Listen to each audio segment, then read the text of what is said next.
starting up? Yes, live video is starting. Speech off. Wow. Okay.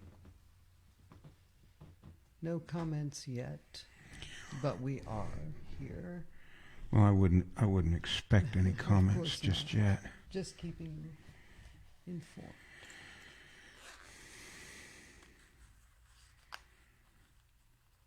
I can't operate a keyboard with picks on my fingers. No. So now I have to put the picks on, and then with any luck at all, we will be ready to play the interval signal Yes. and get this Saturday afternoon extravaganza underway. I'm looking forward to this show.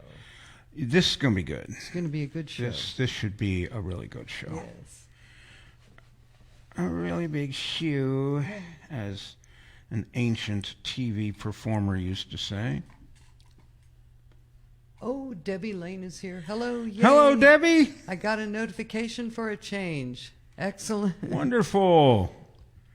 Because they accused me of spamming when I posted to the groups. I wasn't sure they were even going to let me do this. But here we are. Yes, indeed. Here we are. Yes.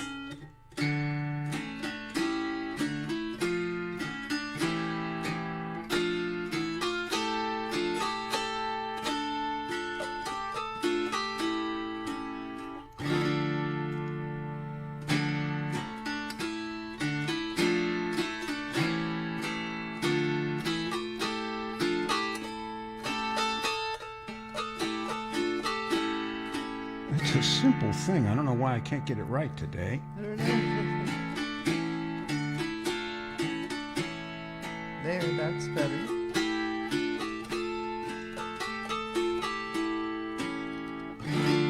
Little warm up.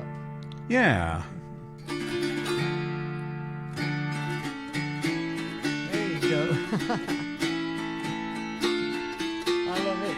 I love it.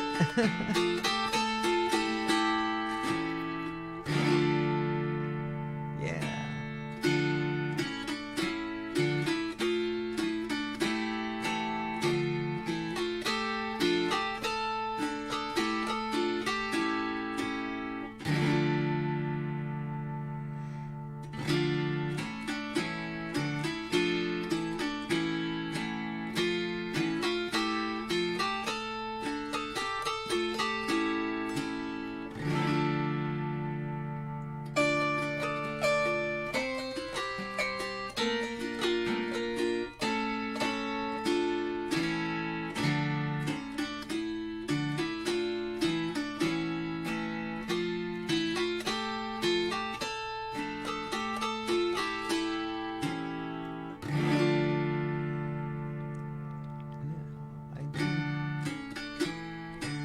You can interrupt this I if was you... saying I do not see the time, so I usually get to see that, but it isn't available to me. Really? Not if I want to see the chat. Well, you want to see the chat, so here's what we'll do. Yeah, we got to do something. We about the will time. revert to another form of technology. Yes, Here you go. goodness. A clock. There we go. Imagine that. And we were at 12:58. Okay. When that says about 12:59 or so, we'll begin, because that thing's about a minute slow at the moment. Oh, okay.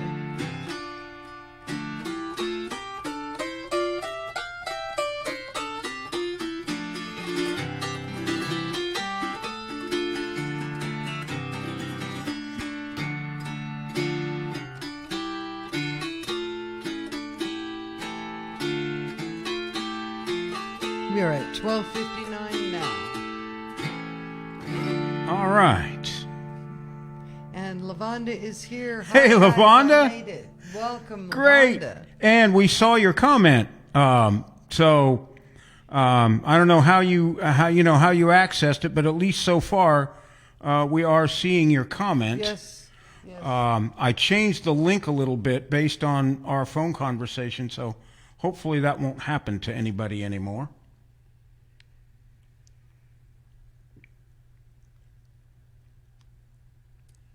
Yes, she said yeah or yay. Yeah, good.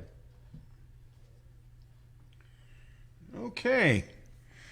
Well, I don't know how many people will know that we're on today because Facebook decided that when I posted my invitations to the groups, the AutoHarp groups, that I was a spammer.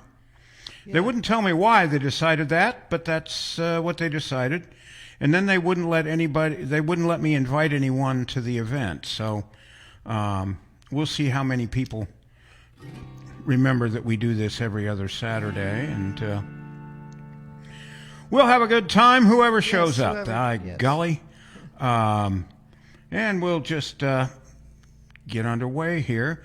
This one is entitled It's Been a While. And basically what that means is that all of the songs in today's on today's live stream are songs that I've played before on the show, but not for the past year or more. So I don't really keep track of when I played each one of these, but when I did my research, there's nothing that's been played in the last year, since last September. So, and the other thing is we're getting too doggone serious around here. So a lot of these are going to be on the lighter side. Okay. Here is we'll start out with a song that was written by a guy named Tom Dundee, a friend of Brian Bowers, a premier auto harper, Yes. who is still with us and still playing. I heard him do it on a YouTube video some time ago, and it's called Good Old Car.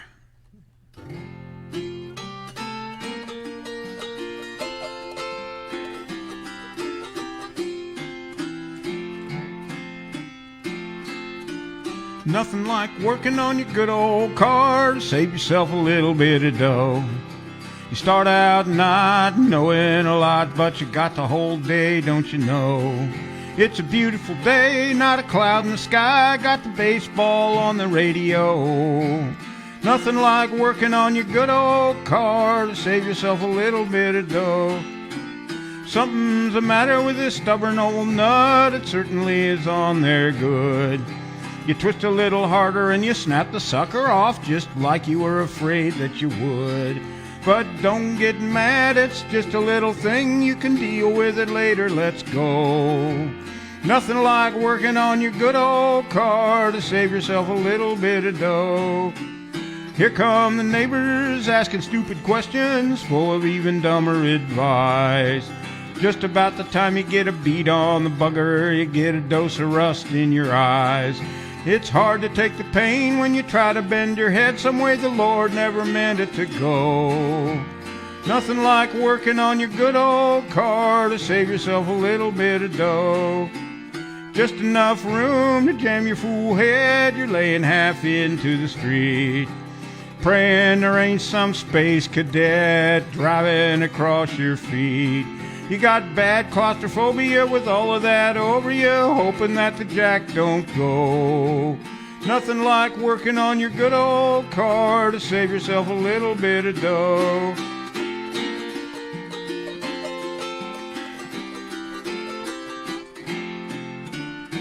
You finally got it apart, it's just about dark. Are you ready for your next surprise? The part you went to get, it doesn't quite fit, 'cause they don't still make that size. The shop will get it in the morning, but they give you fair warning, it'll be an extra $100 for the tow. Nothing like working on your good old car to save yourself a little bit of dough. Yes, sir! Nothing like working on your good old car to save yourself a little bit of dough. Does bring back some memories working on a good yeah, it sure does. My dad did it. His dad did it. Yeah. I did it. And oh, John, when Wending. Hey, Wendling. Wendling. Hey, John. Hi, George. And Good Lynn, afternoon, he says. sir. Welcome. Glad you could come by. Yeah, and will you tell me why when something major goes wrong with a car, it's either pouring down rain, or it's snowing a blizzard, or it's 3 above zero? Right. Why is that? One, I don't know why that is. It's just really strange. I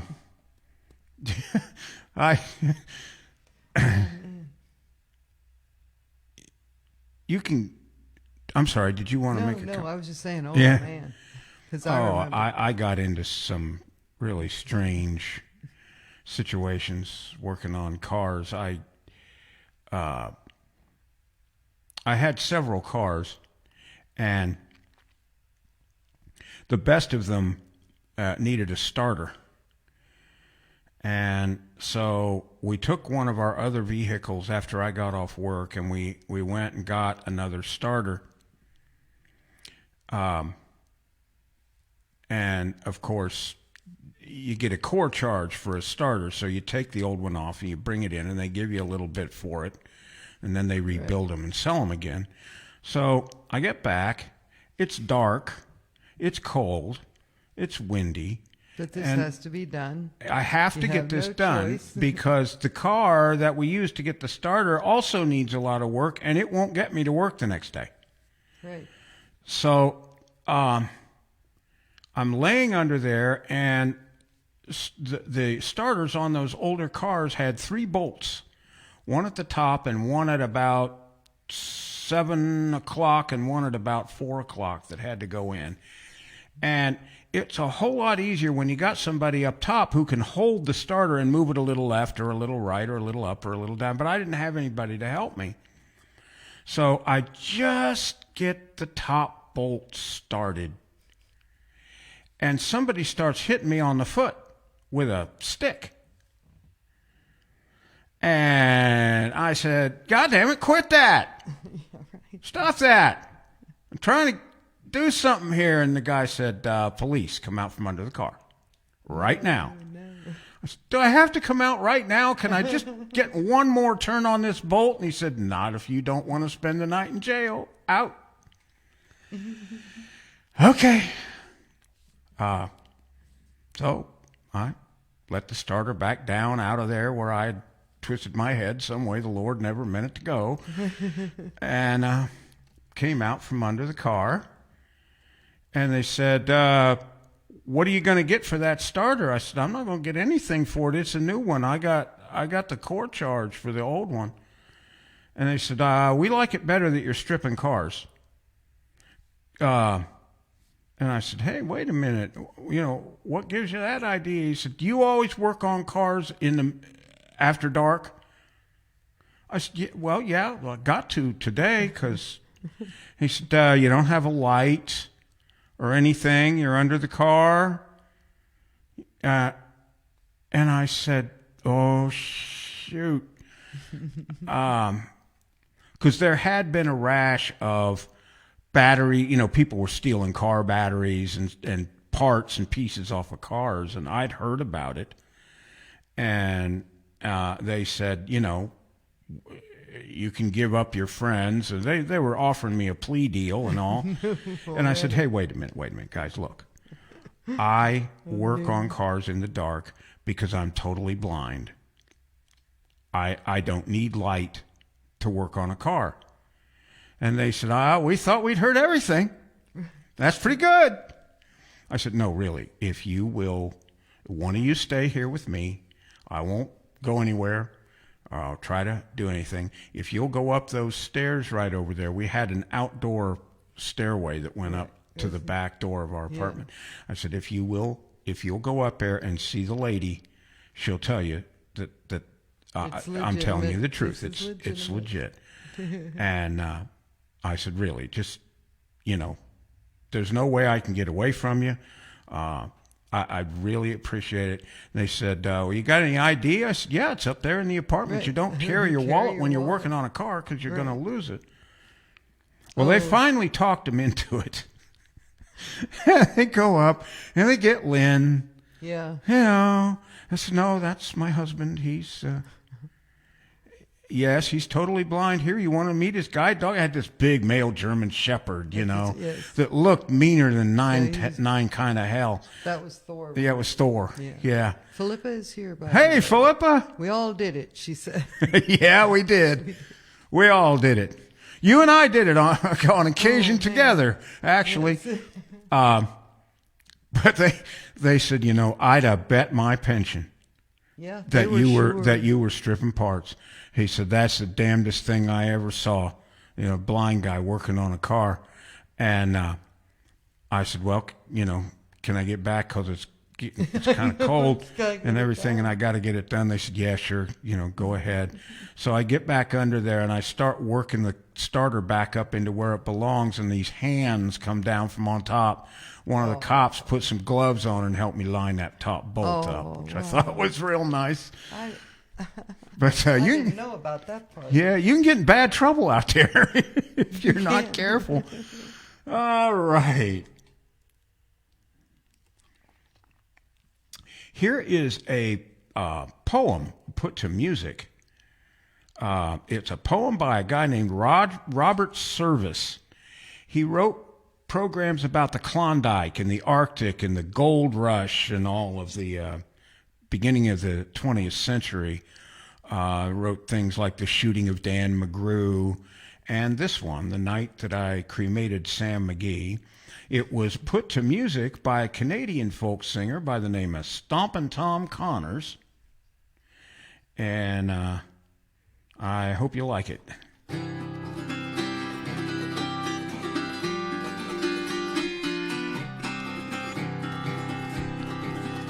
Ah, those old northern lights, they have seen the queerest sights, but the queerest sight that they did ever see. It was on the moonlit marge of that old Lake LaBarge on the night that I cremated Sam McGee. Now my pal Sam McGee was from old Tennessee, in the land where the cotton blooms in rows. But why Sam left his home in the deep, deep south to roam around the pole way up north, nobody knows. In the long search for gold, he was always so cold, how he longed again to roam those southern plains. How I could listen to him rave, how he feared an icy grave, and if I die, he said, cremate my last remains.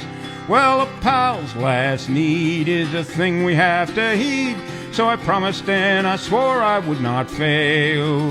And again we started on at the first streaks of dawn, but oh God, he was looking ghastly pale. He crouched upon the sleigh and he raved away all day about the warmth of his home in Tennessee. And before the night did fall, I'd a promised to recall, for a corpse was all was left of Sam McGee. But I came upon the marge of that old Lake LaBarge, where a broken down derelict did lay. She was jammed there in a vise of 20 feet of frozen ice, was abandoned and left there to decay. Some planks I quickly tore from its old cabin floor, and I gathered up the chunks of scattered coal. Soon the furnace blazing red seemed old McGee was dead, so I stuffed him in that old cremating hole. There sat me buddy Sam, looking mighty cool and calm, in the harness in the heart of those furnace flames a-roar. And he wore a great big smile, you could almost see him mile, as he chuckled, hurry up and close the door. She's a fine place in here, but I do greatly fear you mail it in that awful cold and storm. For since I left Montreal down in good old Tennessee, she's the first time that I've been really warm. Now those old northern lights, they have seen the queerest sights, but the queerest sight that they did ever see, it was on the moonlit marge of that old Lake LaBarge on the night that I cremated Sam McGee. Wow. had some comments I missed on the story you were telling. Okay. If I can get back where I was, come on. Oh, Flip said, I still remember your VWs. Oh, And God, then, yeah. Was a frozen day out. Only reason I didn't freeze was because I had to sit on the engine to reach stuff. And Bay Allen is here. Hey, Bay. And he said, love this story. And then John Wendling said, this brings back too many busted knuckle memories. Yeah, you betcha. And I think that was the last one I have. Yeah, we built a Volkswagen Bug. Yes. Out of two. Out of three. Oh, that's right. There were parts Three. from three Volkswagens. Volkswagens. We Yes. took the engine out of one that was wrecked, and we took the bonnet and engine covers from another one, and we took running boards and some other parts from a third one. So it was basically green with navy blue trunk and hood lit, yeah, and then red running boards and some trim. It was a god awfulest looking car, but it ran great. I love that. Our landlord happened to come by in the middle of that. We had half the parking lot covered up with parts and pieces, and he just went nuts. He did not appreciate it. He did not appreciate But it, we and I said, assured him, look, by Monday morning, you will never know. you'll never know this was done. We kept our word. yeah, to it. I had a We junkyard did. called, and when we got done late Saturday afternoon, they sent a flatbed thing out and gathered it all up and Yep. took it away. And the guy came back Monday morning too, by God. he- And it was there was one ugly looking Volkswagen. We drove that thing for a couple of Well, years. we did. Yeah. Let's see here. It was a beetle, wasn't it? Yeah, it was a bug, a beetle. We had a book called How to Keep Your Bug Alive yeah. that told us all about how to do it, and we just followed the book. Followed the book. This song is by Gordon Lightfoot, and it's called Did She Mention My Name?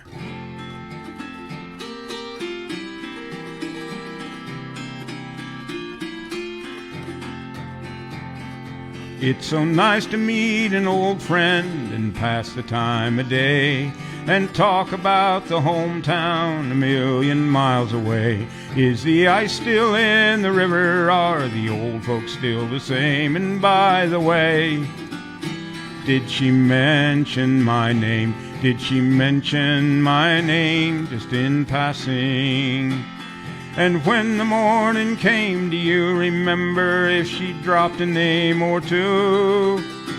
Is the home team still on fire? Do they still win all the games? And by the way, did she mention my name?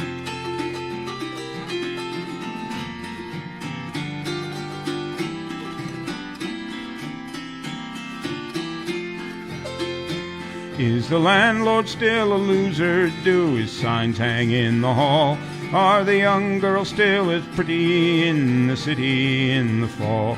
Does the laughter on their faces still put the sun to shame? And by the way, did she mention my name? Did she mention my name just in passing?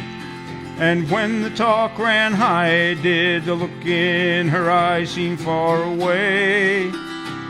Is the old roof still leaking when the late snow turns to rain? And by the way, did she mention my name?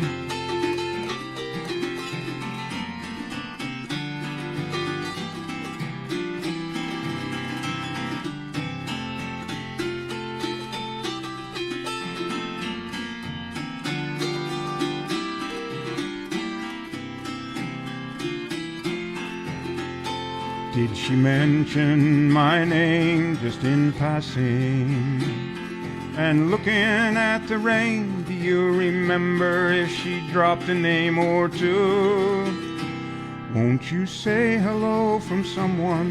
There'll be no need to explain. And by the way, did she mention my name?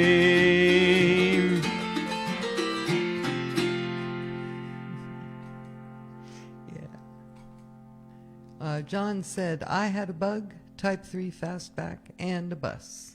Oh, the bus was Volkswagen, great. Yeah. Yeah. And Bob Hale is here. Hello, Bob. Hello. Nice to see you.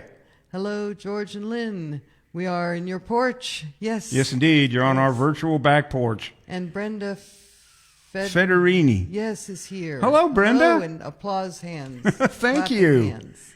Yeah, Brenda is a friend of mine that I met through Ivan Stiles. Well, Thanks for welcome, coming by, welcome. Brenda. And welcome all of you. Welcome all of you to our Yes. virtual back porch Yes. as we say goodbye to summer Oh, yes, with we some do. lighthearted tunes and a few serious ones that we haven't played for a while. So sit back and enjoy yourselves with your favorite beverage. Here is a song whose I don't know the title. The author's name is Judd Strunk. I love his stuff. He was a Downeasterner from Maine. Passed away way too young. He was a pilot, and he was flying to a gig and had a heart attack and crashed his airplane. It was sad. He wrote a lot of good stuff. And Judd Strunk. Judd Strunk. So the person who posted this song on YouTube just said another gem from Judd Strunk. I do not know the title, but it's a great song. So let us see what we can do here.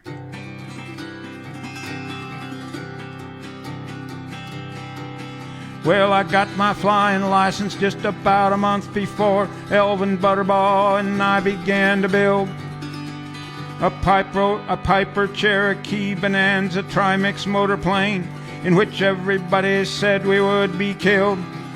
We cranked her up and got her flying high enough to hit a fence and bring her down in Teddy Target's yard. Called her good and left her there to go and buy some beer to celebrate the fact our bodies were unscarred. Down at Page's Grocery, we were greeted with some sneers. It was known around that we were quite a pair. Someone called me to the telephone. A voice said, "Hey there, Judd. I was wondering if you'd like to fly my bear." I trained him for the circus, and I taught him lots of tricks, but somehow that big deal just fell right through. But I got a call an hour ago, they need him right away for the Sunday matinee at Kramer's Zoo. Well, it was 4 o'clock on a Saturday. The sun goes down at 8. Kramer's Zoo was 80 miles away. I said, with Windrift Beer and Bear, we'd be pressing it, don't you think? The voice said $50. I said, okay. So we met him down in Target's yard. We loaded up the plane, firewalled it with the brakes on stick full back. The mud began to fly, and we leapt into the sky with a growling bear and a burlap gunny sack.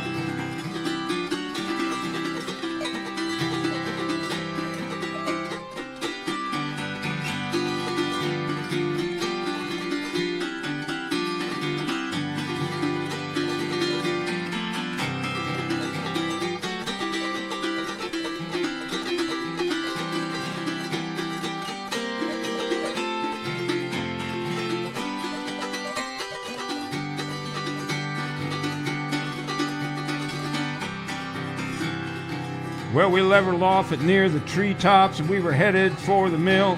We figured we were going somewhere close to south. We opened up 2 cold beers and we were thinking about doing a roll when Elvin saw the teeth in that bear's mouth. For he'd gnawed right through the gunny sack, he was free to roam around the cabin of our little home-built craft. Elvin screamed, "Sweet Jesus," as he climbed right up my back, screaming all the while I just laughed. 'Cause my feet were off the rudders, we were in a power dive, and with luck we'd go right through Page's store. And wouldn't it be something when they sifted our remains, then something snapped and the bear went out the door. Then that little plane just did its thing, leveled off all by itself, and we landed on a road near Perry's farm. Had stomach cramps for laughing. Elvin's clothes were torn up some, and he had some minor scratches on his arm. We hit the mags and shut her down. We relaxed beneath the trees, saw some fire mines where the sun was going down. Some whippoorwills were singing, and a frog croaked in the swamp, and two steeples glowed above the roofs of town. I said, Elvin, boy, you saved us when you opened up that door. That was quick thinking in the face of that bear snout. He said, Judd, it wasn't nothing, as he guzzled down his beer. Tell the truth, I was trying to get out. Well, we thought about the bear some, and we hoped he landed soft. He's better off than in that cage at Creamer Zoo. The matinee went on and off without a hitch, I guess, and we gave the guy his $50 back too. Then Elvin moved to Albuquerque. I stayed around a while, but that was in the life that I lived then. Now and then I get to thinking it's a story good as gold, and will we ever see that bear again?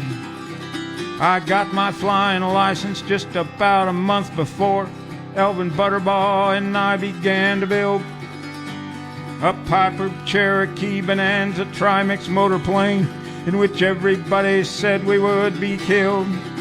We cranked her up and got her flying high enough to hit a fence and bring her down in Teddy Target's yard. Called her good and left her there to go and buy some beer to celebrate the fact our bodies were unscarred.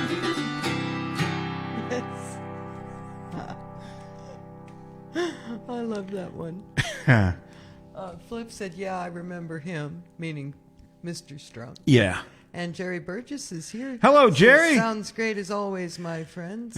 Great to see you. And Pat Byrne. Hi, Hello, Pat. George Top of the and your evening wife. to you. Yes. And welcome. Yes, indeed.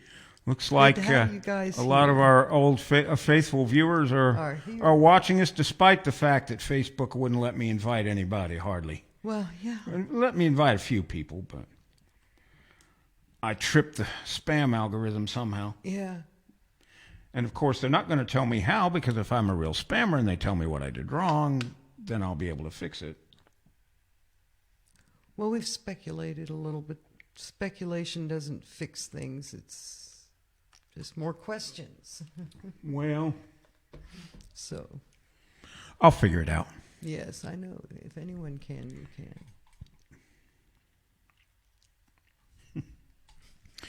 Here is one of the funniest, corniest songs I've ever heard in my life.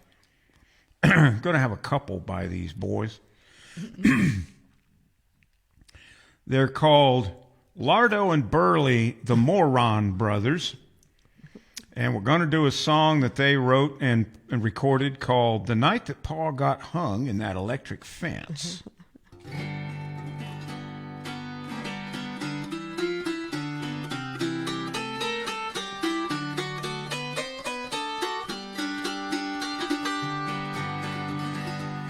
We were born and raised way back in the sticks. Everybody used to call us Hicks. We had a 20-acre holler that was nestled between two hills.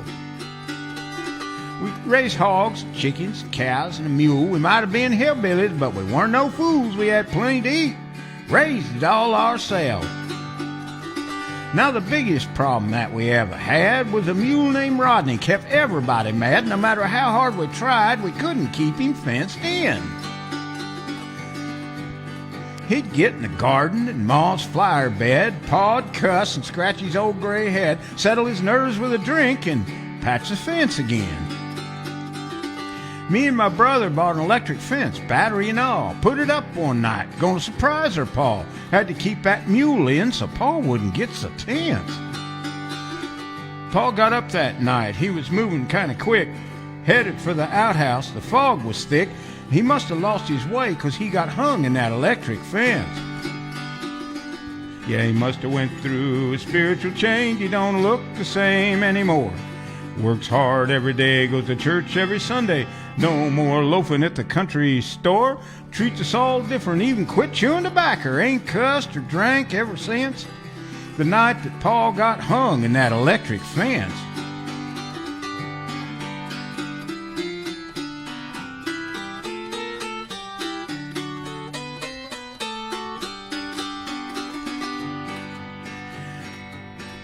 We heard Paul scream. He said, "Come quick, sons. The Martians have got me. They zapped me with their guns." It wasn't hard to find. There's sparks flying everywhere. He said, "Stand back, boys. I ain't a-joking." His body was jerking and his long johns was smoking and his hair was standing straight up. He must have been really scared. We was trying to tell Paul what we'd done when we seen Ma coming with her old shotgun. She said, "Step aside, boys. Ain't no Martian gonna get my man." Then when the mule run out of the barn with a bucket on his head, Ma let go both barrels and filled him with lead. She thought he was a Martian. We couldn't make her understand. Yeah, he must have went through a spiritual change. He don't look the same anymore. Works hard every day, goes to church every Sunday. No more loafing at the country store. Treats us all different, even quit chewing tobacco. Ain't cussed or drank ever since the night that Paul got hung in that electric fence.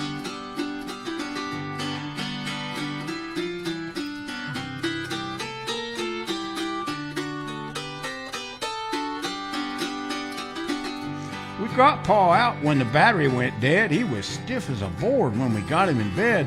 Me and my brother got scared and snuck that fence back to the store.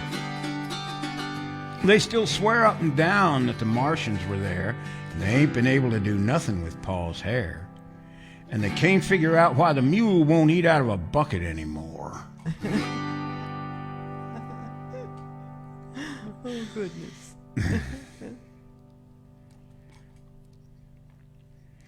Okay. This song, I don't know who wrote it originally. Artists are just too numerous to mention. It's called The Preacher and the Bear. Well, the preacher, he went out walking. It was on a sunny morn. Course it was against his course it was against his religion, but he took his gun along. He shot himself some mighty fine quail and one little measly hare. On his way returning home, he met a grizzly bear. Well, the bear sat down in the middle of the road as mean as he could be. The preacher, he commenced a shaking and climbed up a simmon tree. The bear stood up and rolled his eyes and shook his ugly head. The preacher looked up to the sky, and these are the words that he said. Yes, these are the words that he said. He said, "Lord, you delivered Daniel from the lion's den, delivered Jonah from the belly of the whale, and then the Hebrew children from the fiery furnace, so the good book do declare. Oh, Lord, Lord, if you can't help me, for goodness sake, don't you help that bear. Oh, Lord, Lord, if you can't help me, for goodness sake, don't you help that bear."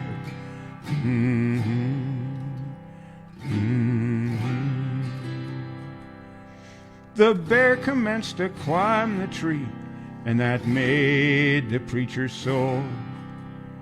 The preacher, he climbed still higher, till he could not climb no more.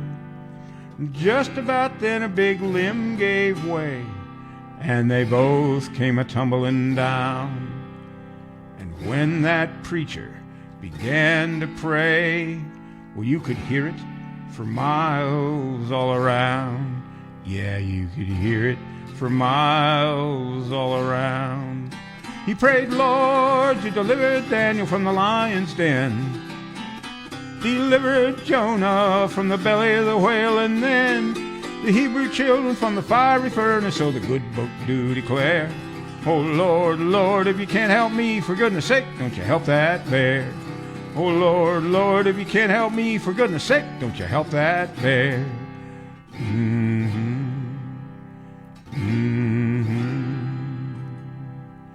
They fought all the way down to the river, and it was a terrible sight. The bear was really laying it on, but the preacher, he was doing all right. Yay! He dragged that beast down to the water. It was 3 times in and out. The bear got loose and he limped away, and the preacher, he began to shout. He yelled, Lord, you delivered Daniel from the lion's den. Delivered Jonah from the belly of the whale, amen. Now, Lord, it may not seem like much from where you sit up there, but the hardest job that I ever done was baptizing that bear. Yeah, the hardest job that I ever done was baptizing that bear. Lord, you delivered Daniel from the lion den. Delivered Jonah from the belly of the whale, and then the Hebrew children from the fiery furnace. So the good book do declare, oh Lord, Lord, if you can't help me, for goodness sake, don't you help that bear. Oh Lord, Lord, if you can't help me, for goodness sake, don't you help that bear. And that's the story of the preacher and the bear. I like that one. Bob Hale said, you find some good songs, George. Thank you, Bob. And that is true. How's your auto restoration project coming? Ooh. Yeah, he got him a 50 vehicle, and he's don't you neglect Miss Brenda working on that car now. Oh, no. Don't do that. No, no. Here is another song by Judd Strunk that I love to play. It tells the story of a bygone era and what was an institution in this country for many, many years, and that you won't see very many places anymore. I was fortunate enough to shop at one of the last of these. The song is called Bill Jones General Store. And we had a general store down in Vinton County, Ohio, close to our farm. And if Ivan Miller didn't have it, you probably didn't want it.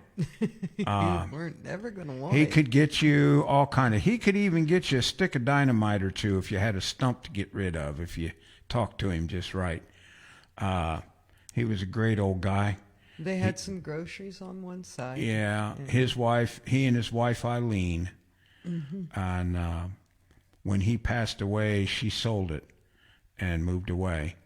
But oh man, I remember going down there and getting all kind of stuff, and he'd I think we got something fix you out there. Let's see, and That's what he did. And then he'd go back come up and with look. something that we needed. Anyway, this is a song about a store like that by Judd Strunk.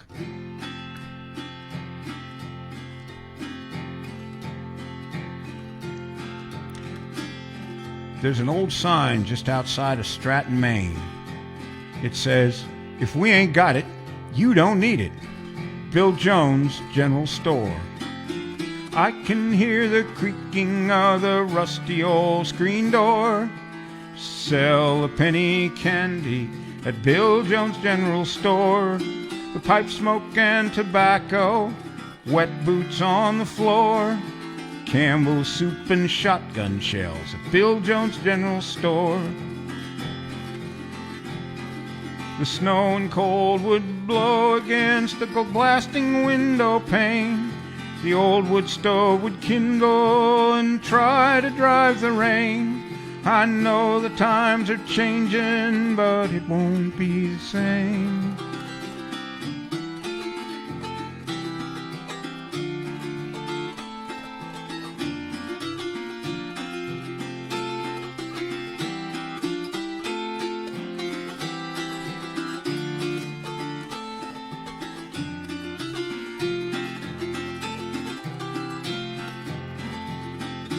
Now the doors are bolted, Bill and Ruth are gone from town. The rooms are cold and empty, they'll probably tear it down. But Herky Wright and Whitey still sit outside the door, waiting for that quart of beer, Bill Jones General Store. I can hear the creaking of the rusty old screen door, smell the penny candy at Bill Jones General Store. The pipe smoke and tobacco, wet boots on the floor, Campbell's soup and shotgun shells, Bill Jones General Store.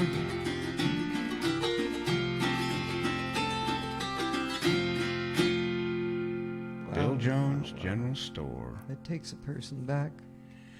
It does. Wow. It does indeed. Bob said, old banger restoration on hold for a few days. George, while I work on my apple cider press, need to get supplies in for the winter months. Yes, indeed. Apple cider. Apple cider. You know, let that get a little sour in the keg, do you there, Bob? Little hard cider go down nice these cold fall nights. Yes. Warm it up a little bit. Yeah. Oh, yes. And the difference, always wondered what the difference between cider and Applejack was. Oh, And yeah. my old moonshining buddy Frank Solbeamer said, "Why, son, Applejack's just cider that you run through your still." So Okay. that's how that works. Now, I'm not saying that Bob was going to brew hard cider. Heavens, That's no. just a No, thought there. Just wondering.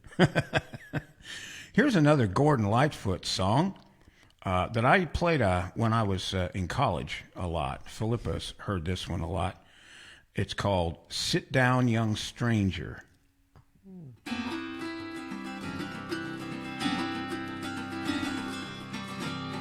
I'm standing at the doorway, my head bowed in my hand, not knowing where to sit, not knowing where I stand. My father looms above me, for him there is no rest. My mother's arms enfold me and hold me to her breast. They say you've been out wandering, they say you traveled far. Sit down, young stranger, and tell us who you are. The room is all gone misty, my thoughts are all in spin. Sit down, young stranger, and tell us where you've been. Well, I've been up to the mountains, I've walked down by the sea. I never questioned no one, and no one questioned me. My love was given freely, and oft times was returned. I never came to borrow, I only came to learn. Sometimes it did get lonely, but it taught me how to cry. And laughter came too easy for life to pass me by. And I never had a dollar that I didn't earn with pride, 'cause I had a million daydreams to keep me satisfied.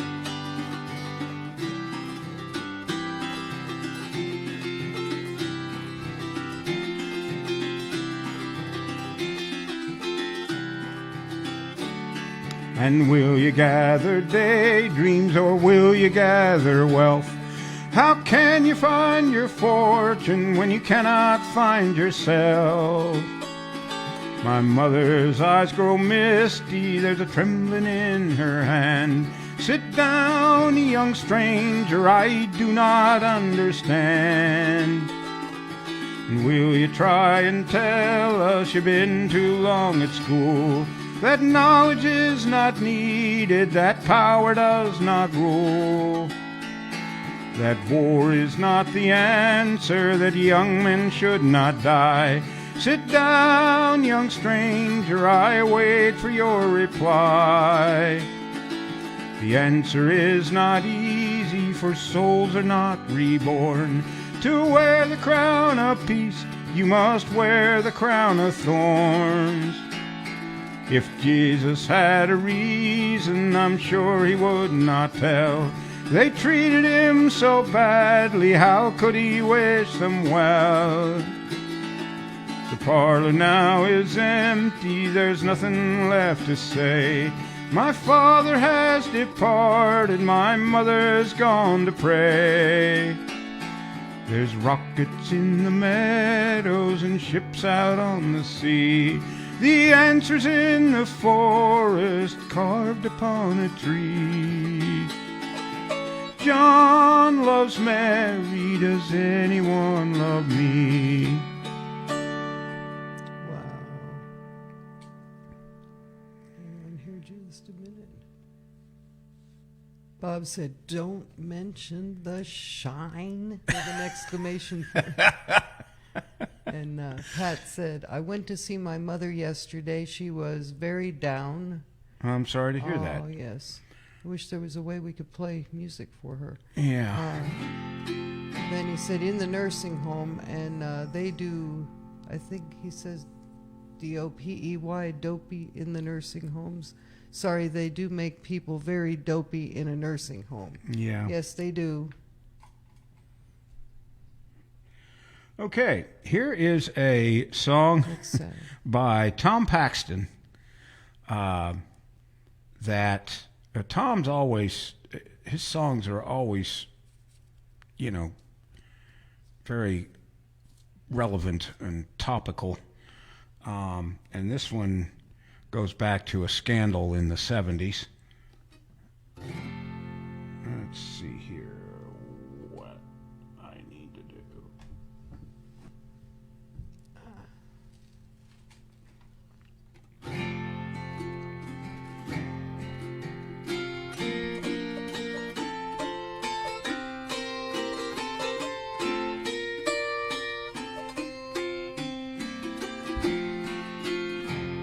Sold a hammer to the Pentagon, to the Bing Bang, to the Pentagon, and them living in Florida, for they made me a millionaire. They gave me 700 for every silly little hammer, for I sold them to the Pentagon, and they made me a millionaire. So you sell the nails to the Bing Bang, to the Pentagon. You sell them nails and they'll make you a millionaire.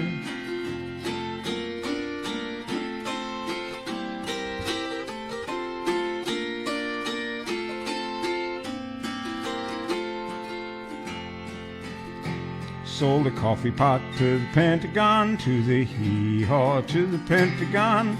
And I'm living on the golf course, for they made me a millionaire. They gave me 5,000 for every silly little coffee pot, for I sold them to the Pentagon, and they made me a millionaire. So you sell our coffee to the hee-haw, to the Pentagon. Yes, you sell them coffee and they'll make you a millionaire.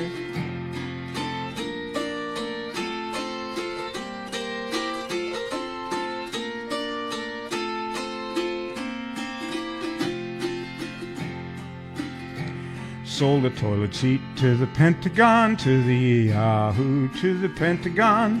And I'm living in a condo, for they made me a millionaire. They gave me 600 for every folding little toilet seat, for I sold them to the Pentagon, and they made me a millionaire. So you know what you can sell to the Yahoo, to the Pentagon. Yes, you know what you can sell, and they'll make you a millionaire. Yes. It's a crappy job. Mike Mueller is here. Hey, Mike! Hang on a minute, I'll get back up there for a second. Yes, hi, George and Lynn. Greetings from Fresno. And Brenda said... Angie, listening from the bedroom, says the music is great. Well, hello to Angie from the bedroom. Yes, and Mike says, see you at CAG 23. Well, it'd be nice. Yeah. I would love to do that. It's one of the best times I've had in my whole life. And folks, if you can get to the California Auto Harp Gathering, get there.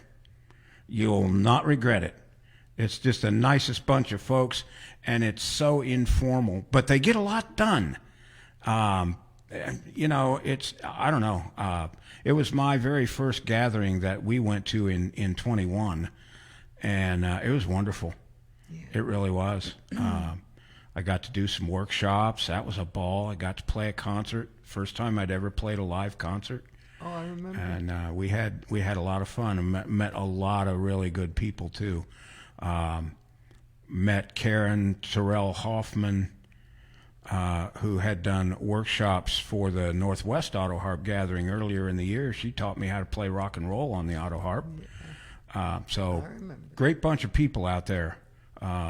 If you can get out there, get out there. I really can't recommend it highly enough. You said you were great in the jams. And also Bob said, Bren and I love Tom Paxton songs, Can't Help But Wonder Where I'm Bound, and American Troubadour. But Mike thinks, oh, there you go. The jams were fun. Yeah, they were.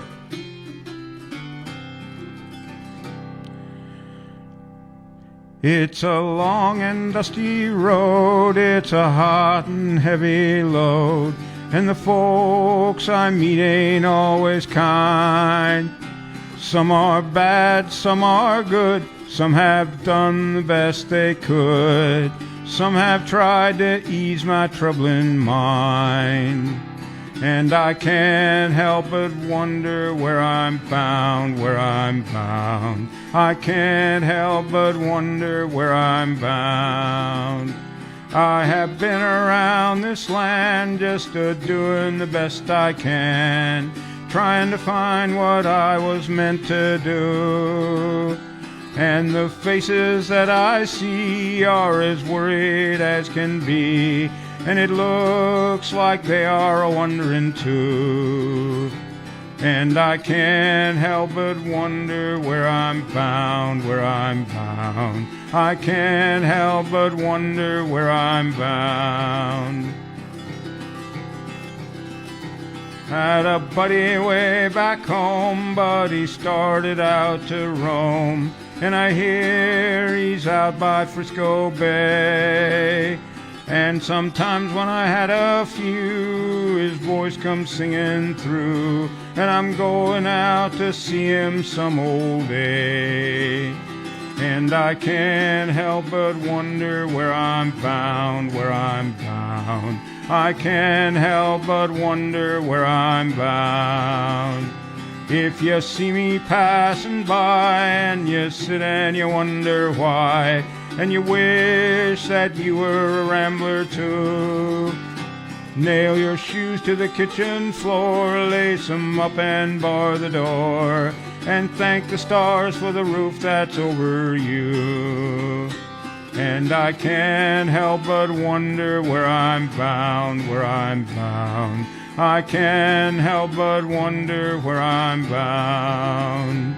And I can't help but wonder where I'm bound, where I'm bound. I can't help but wonder where I'm bound. I love that one.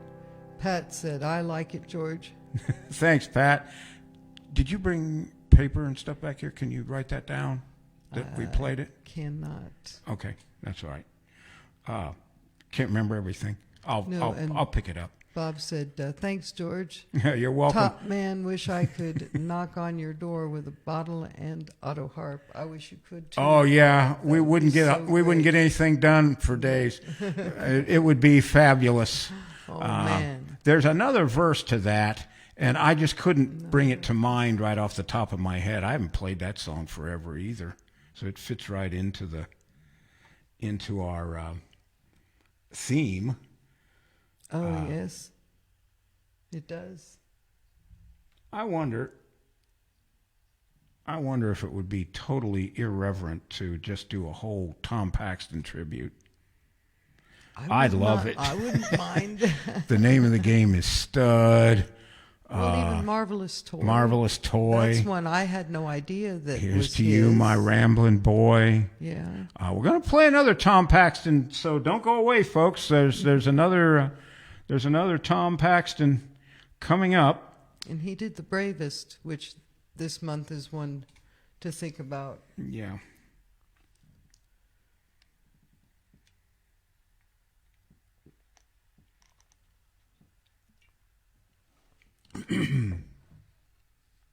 All right. Let's see here. This song was written by Jack Clement and was recorded by Johnny Cash.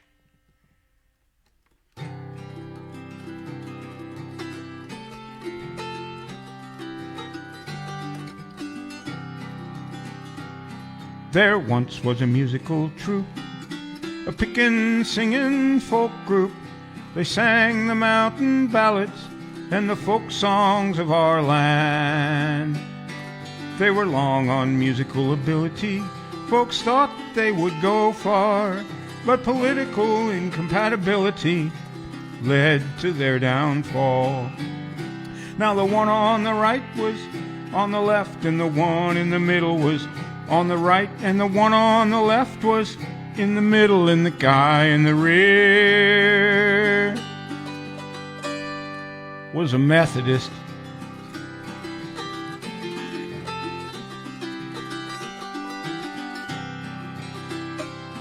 This musical aggregation toured the entire nation, singing traditional ballads and the folk songs of our land. They performed with great virtuosity, and soon they were the rage, but political animosity prevailed upon the stage. Now the one on the right was on the left, and the one in the middle was on the right, and the one on the left was in the middle, and the guy in the rear burned his driver's license.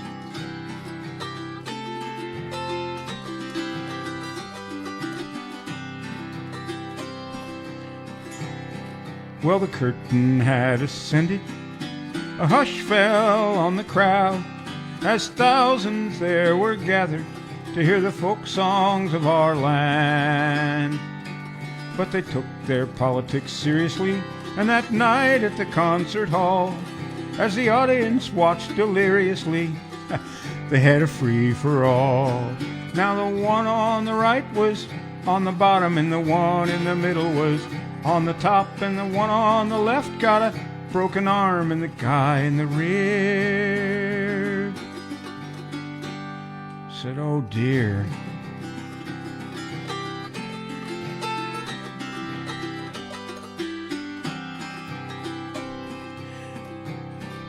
Now this should be a lesson. If you plan to start a folk group, don't go mixing politics with the folk songs of our land. Just work on harmony and diction, play your banjo well, and if you have political convictions, keep them to yourself. Now the one on the left works in a bank, and the one in the middle drives a truck, and the one on the right's an all-night DJ, and the guy in the rear got drafted.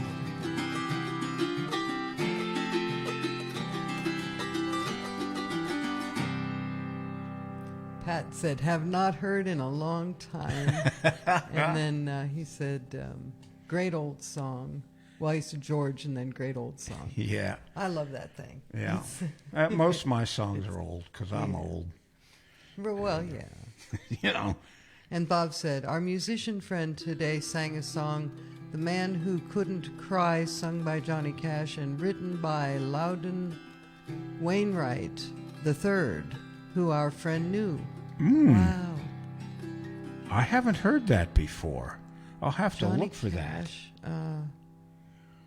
The Man Who Couldn't Cry. that. We got to remember to bring a Yes, I didn't do right that way.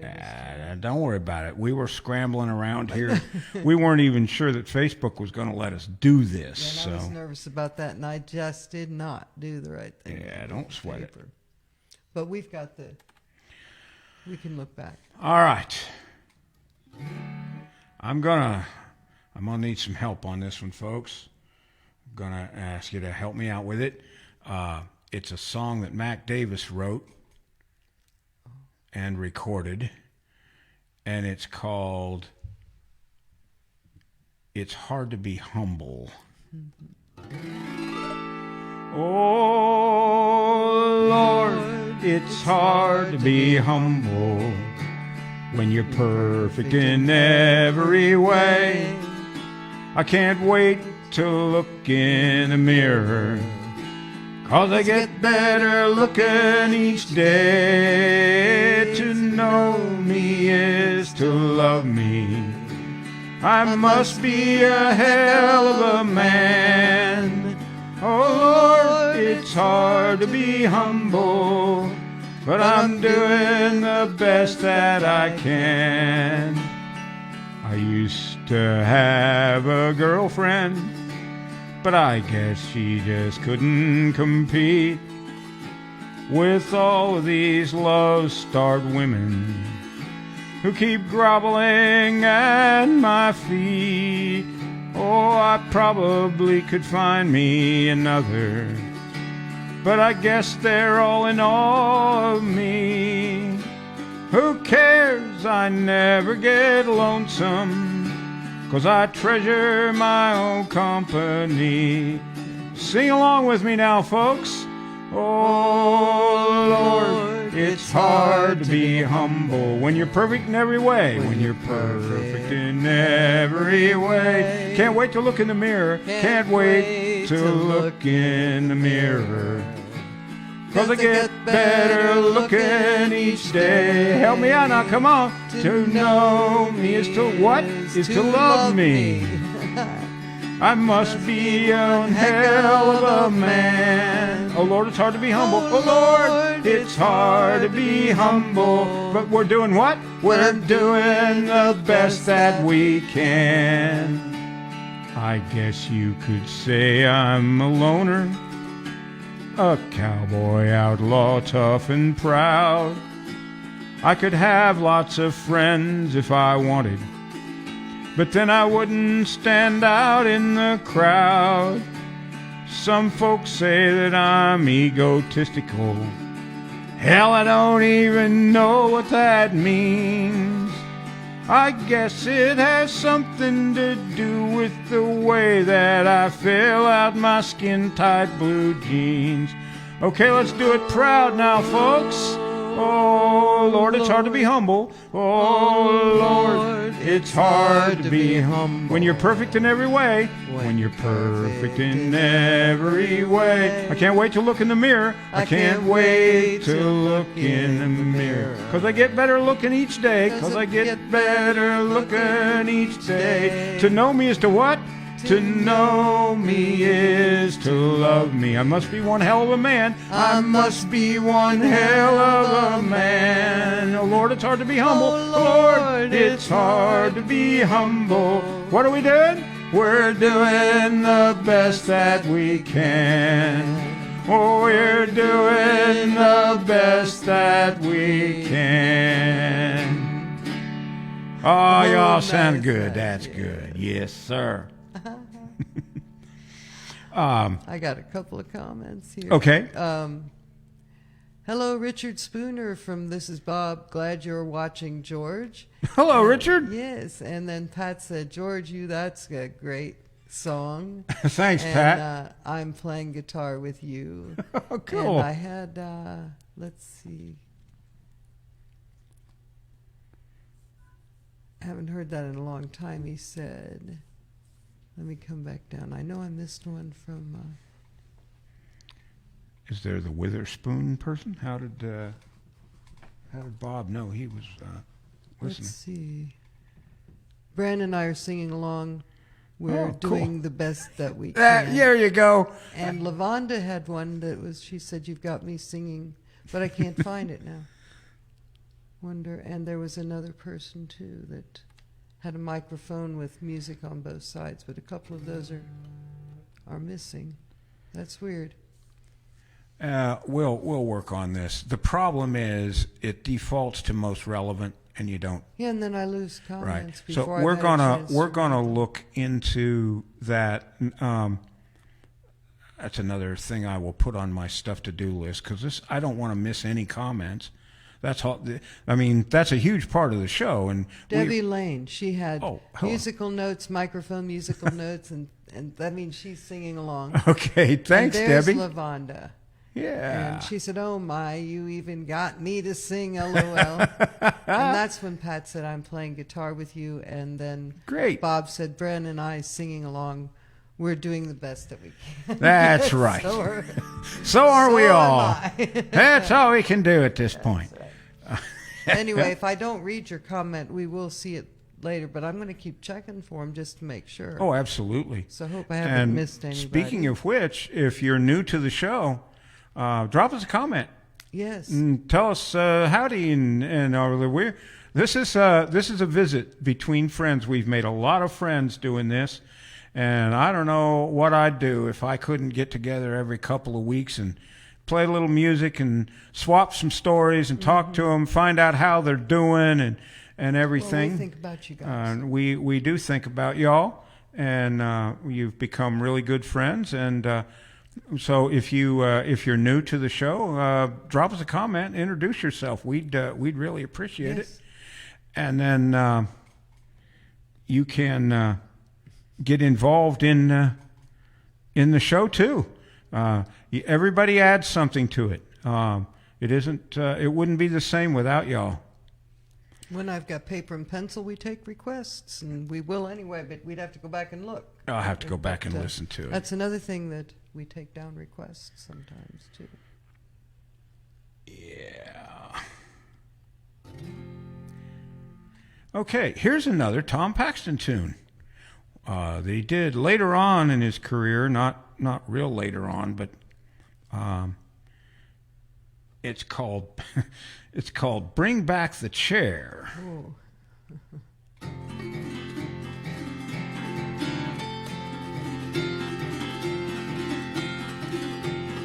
Can't you hear the people snoring? Life's become so doggone boring. Let's get that adrenaline pouring. Let's bring back the chair. Tired of war and evolution, bored with peace, try my solution. Nothing beats an execution. Let's bring back the chair. Oh, bring back the chair. Strap someone there. Strap down a pair. Bring back the chair. Oh, bring back the chair. Zap someone there. Medium rare. Bring back the chair. Let's bring back the chair. Strap someone there, strap down a pair. Bring back the chair, oh, bring back the chair. Zap someone there, medium rare. Bring back the chair. All right, y'all. Here it is. Bring back the chair. Strap someone there. Strap down a pair. Bring back the chair. Bring back the chair. Zap someone there. Medium rare. Bring back the chair. You ready? I think so. Oh, bring back the chair. Bring back the chair. Strap someone there. Strap someone there. Strap down a pair. Bring back the chair. Oh, bring back the chair. Zap someone there. Medium rare. Bring back the chair. Hard to ask people to sing along when you don't know the words yourself.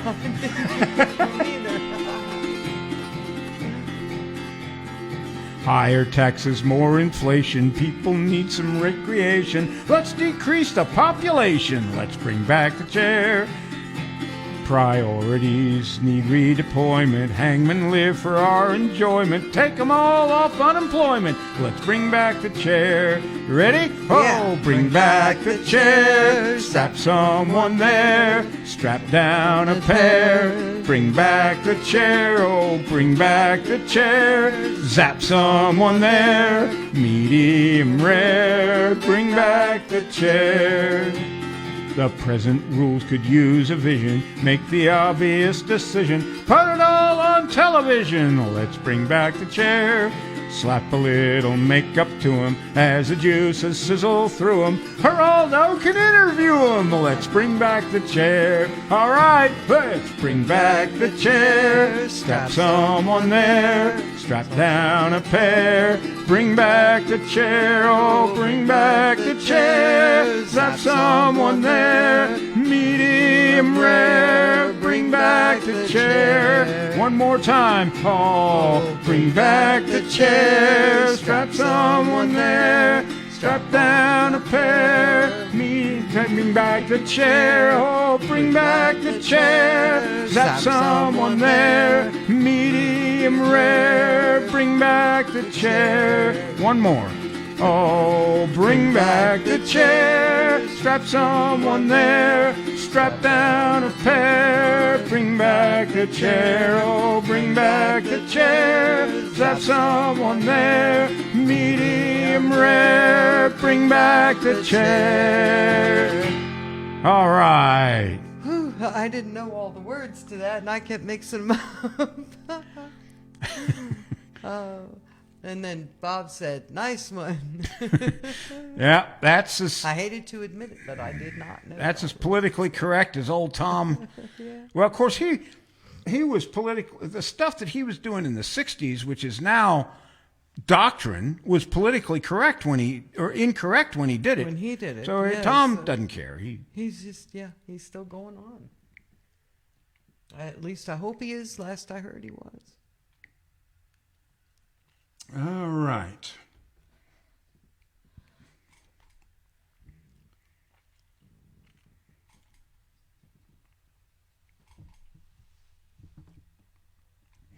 Folks, you can still get a copy of our CD, Forever Friends.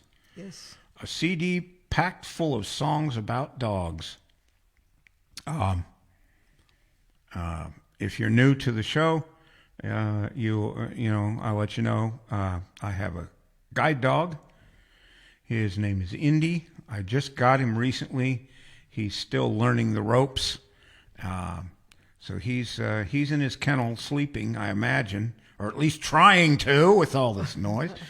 But the CD tracks the progress of a ownership of a dog from the time we pick out a puppy at the pound until the time we have to say goodbye. It's really well done, audio-wise. Had a great audio engineer, Dan Wolking. Graphics by Ivan Stiles. A lot of us know Ivan. It was Absolutely made possible by Bob Grappel and Linda Cohen and their endowment that is administered through MLAG. I was fortunate enough to win that, and I did the very best I could to make it worth their money. All the proceeds go to support Southeastern Guide Dogs in Palmetto, Florida. They make great Christmas gifts. Yes. And if you will look at the crawler, you can find out all the information on how to get one for your very own. Go to AutoHarpDownHome.com, and there you can order it. You can also donate money to us, from there into our virtual tip jar. But the main thing, we'd really like to sell out because we're not keeping any of the money.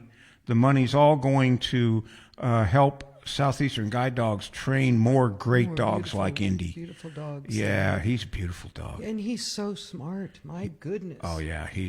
We're still learning each other. It takes about 5 or 6 months to get to where we're just, in sync. But every day he gets better. Every day he gets better. And they train their dogs to do remarkable things like find traffic light buttons. Yeah. And stuff like that. That is stuff you could only dream of before. They've got really revolutionary techniques. They breed their dogs the best they can. They've got geneticists helping them. They've got animal behaviorists. It's a great outfit, and you can support them if you'll buy a copy or two or three or four of Forever Friends on AutoHarpDownHome.com. We'd appreciate your support on that if you can. And we want to thank everybody who's already bought one or more. We really appreciate that. And so far, we've raised about $3,400 for them, and we can raise a lot more. We are selling the CDs. You don't want to wait forever, or you might not get one. There won't be a second printing, so if you want one, get it now. Yes. Pat said before the last song, he said he's enjoying my Guinness here now. Yes. And Philippa just came on with the comment, got that book you suggested, by the way, with a smile face. Oh, good. So that, I'd be very interested to see what you think of that. Yeah, let me know what you think of it. It's a little different, if it's the one I'm thinking of, different way of training. Yeah. All right. This song was, I think, written and recorded by the Smothers Brothers. It certainly was recorded by them. Mm-hmm. And I suspect that Tom and Dick wrote it. And it's called Jenny Brown, a tragic tale of teenage romance.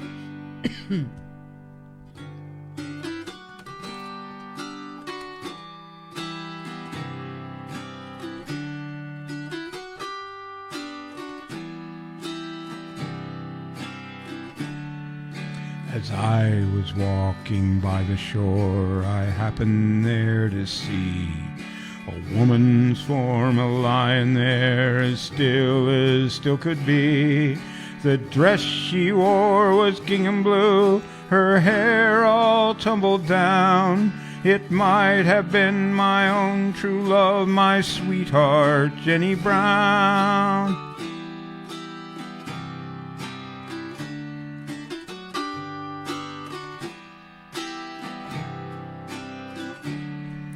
Her face was turned into the sand, 'twas who I could not tell. But on her hand a high school ring, a ring I knew too well. My heart stood still, I grasped her arm, and then I turned around. Oh, alas, it was my own true love, my sweetheart, Jenny Brown.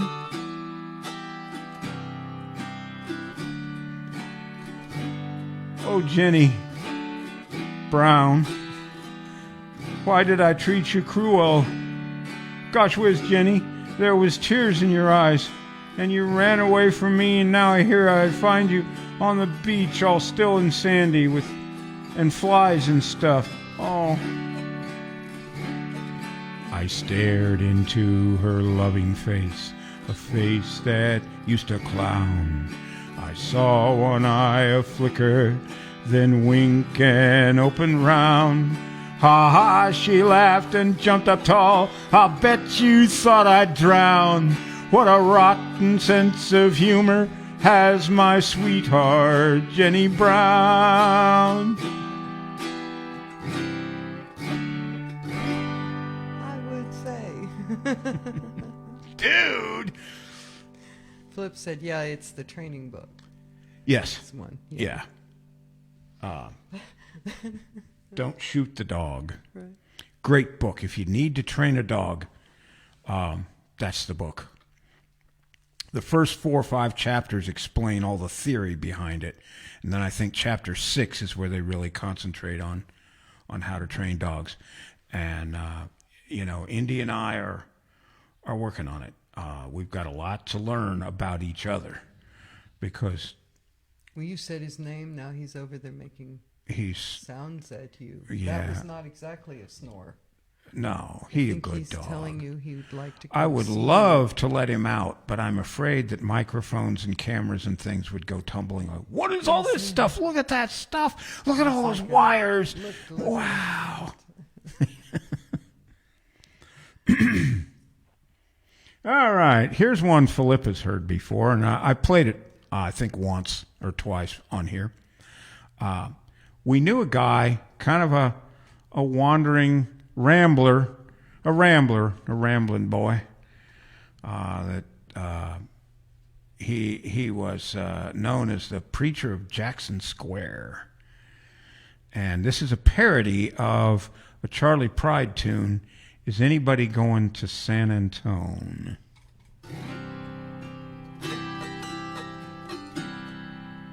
Let's see here. Let me get this. Get all my fingers in the right place here.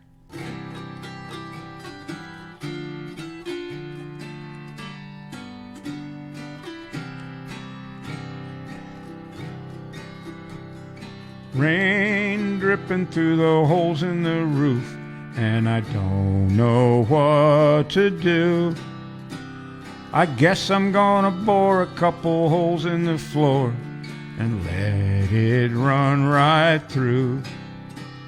I got to leave here because my still blew up and I can't make Mountain Dew. It looks as though I'll have to go and find someplace brand new. Is anybody going to San Antone or maybe North Dakota? 'Cause my wagon's mired and my wife is tired and I'd sure hate to tote her. 200 pounds of solid fat, all meat and no potatoes. I had a couple of jugs left to sell, and I would have said for Pappy. He killed them and they killed him, but Lord, he sure died happy. We buried him down by Willard Creek, where the water's cold and clear. And believe it or not, when it passes that spot, the water turns to beer. Is anybody going to San Antone or maybe Timbuktu? I know I will build another still and keep on making Mountain Dew. Oh, yeah. Bob wrote, so pleased we have your Forever Friends CD. We listened to it most days, just lovely. Had us laughing with you, with your humor, and with tears with the sad songs. Well, thank you, Bob. Thank you, Brenda. And thank you for supporting Southeastern Guide Dogs. Yes. You know, that means a lot to me. I've really am I'm delighted with the reception that the CD has gotten. I'm going to do a show maybe next time or the time after of dog songs that didn't make the CD. You won't, if you love dogs, you want to be around for that one. I don't know whether I'm going to do it next time or the time after because Right. I've got to learn a lot of them. But we shall see, I reckon. What time is it? 2:23. Okay, well, I don't know. We might have to go overtime today a little bit. We'll see.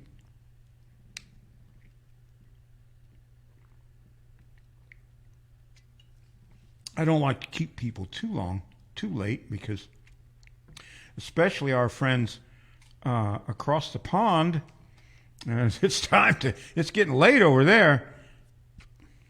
That's true.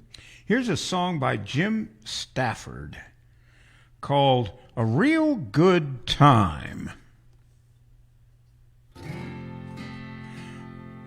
Actually, it was written by Jim and Martin Cooper. I just got into town, had nothing to do, when I came across this telephone booth with a whole bunch of writing covering one entire wall. It said, if you ain't afraid to spend a dime, and if you want to have a real good time, well, just give Lucille a call.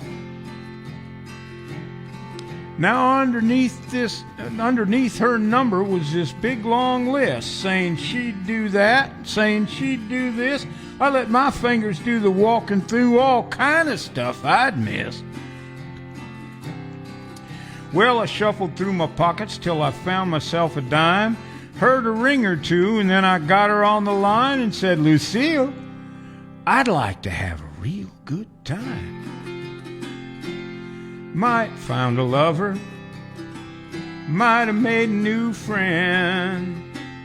Well, I ain't had a real good time since I don't know when.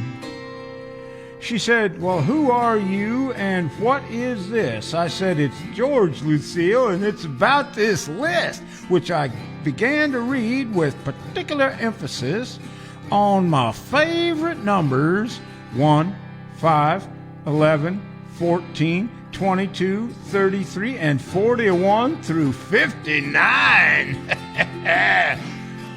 She said, where are you? And I gave her the street. She said, you sound like a guy I'd love to meet. Stay right where you are, and I promise you a real good time.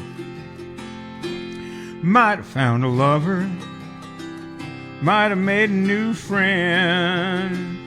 Well, I ain't had a real good time since I don't know when. About 15 minutes after my arrest, in the middle of the questions, I tried to protest that I was not that phantom obscene phone caller master of crime. Before they took me away, they allowed me one call, and I called that number on the phone booth wall. I said, Lucille, you and me got an altogether different idea about a real good time. I lost my lover, I lost my new friend. Well, you can't have a real good time doing 1 to 10. Hello? Lucille, looky here, honey. I'm going to be tied up here for quite a while now. And I was just wondering, in maybe about 10 years or so, when I get out of here, if you mind if I gave you a call and we could... Hello? Hello? Lucille? Hello? Hello?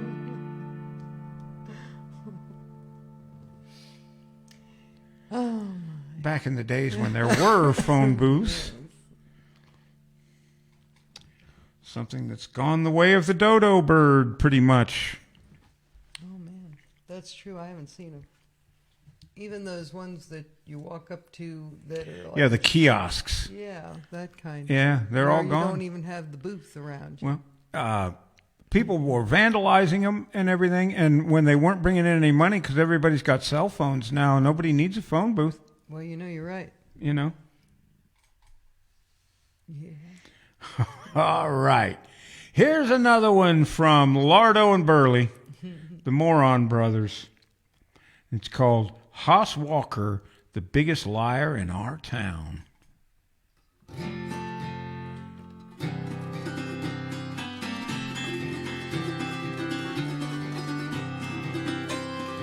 In our town there was a feller, Hoss Walker was his name.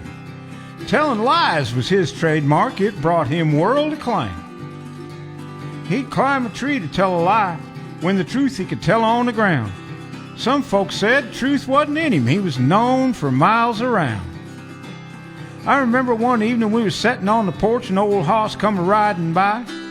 Pa said, Hoss, come on and sit a spell and tell us a big old lie.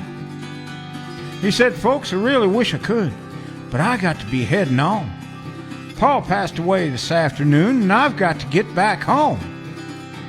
Well, it came as quite a shock to us that his pa was our good friend. We started telling all the neighbors, notifying next of kin. We gathered up some cakes and pies and headed over to their place. We all met there on their front porch, tears run down her face. Well, we knocked on the door and walked on in, much to our surprise. His pa sat there in his rocking chair right there before our eyes. Well, it gave us an eerie feeling, made the hair stand up on my head. One woman even dropped her cake, said, "Good Lord, he come back from the dead." Well, we told his pa why we was there and the things that Hoss had said. He said, "Boy, what in the world made you tell these good folks I was dead?" He said, "Pa, they wanted me to stop a while and tell them a big old lie. But I was in a hurry, so I told them you was dead, and I just rode on by." He said, "Folks, I'm sorry for the lie I told you, some of our best friends. If you can find it in your heart to forgive me, I swear I'll never lie again." Well, he stood there looking so sincere, big tears in his eyes. Then he said, "I ain't eaten 3 or 4 weeks. How about a piece of that pie?"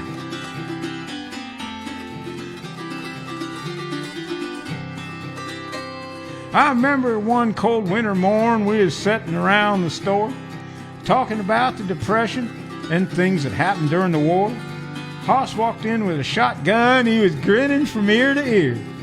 We all started making jokes about the lie we was fixing to hear. He said, "Boys, I've been a-hunting. Y'all can believe it or not. I just killed 99 blackbirds. I only fired 1 shot." We all got to laughing. I think it was old man Steve. He said, "Hoss, why don't you just say it was 100? It wouldn't be no harder to believe." He said, "No, it was only 99, and on that I'll give my word.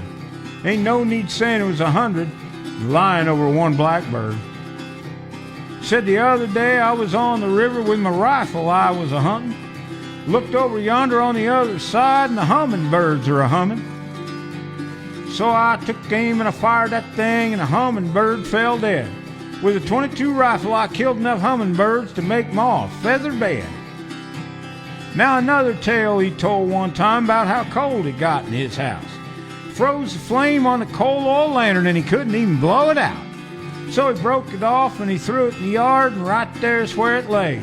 But the chickens ate it, and when springtime come, they all started laying fried eggs. Another tale he told about the watermelons he grew. Seeds as big as silver dollars in the ground he sowed. Watermelons 4 foot long, some of them 3 foot around. But the growth's fast to wore the watermelons out, dragging them across the ground. Well, he started getting on up in age, he started a growing old. He said, "I'm tired of this reputation from all them lies I told. I think I'll go somewhere far away where no one knows my name." He packed his bags and England bound, he boarded a big old plane. He got off that plane in England, said, "I'll start my life anew.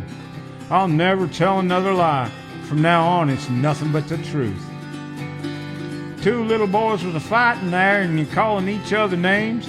One said, "You're a bigger liar than Hoss Walker," and he got back on the plane. Well, I guess there's lots of other tales old Hoss might have left behind. Tales that'll live forever. He was a legend in his time. As long as people tell his tales, that legend will never die. And the name Hoss Walker will live forever, and brother, that ain't no lie.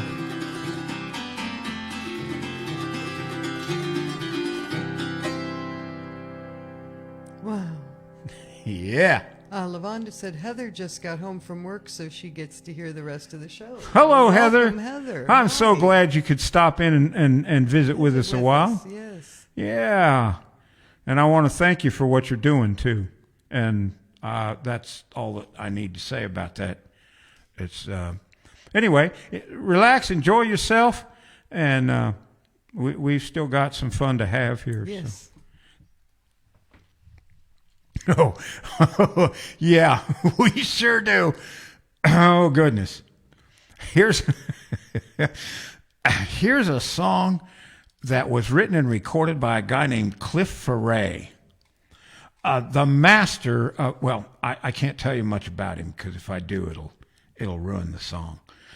But it's, I heard this on the radio one night on the Dr. Demento program.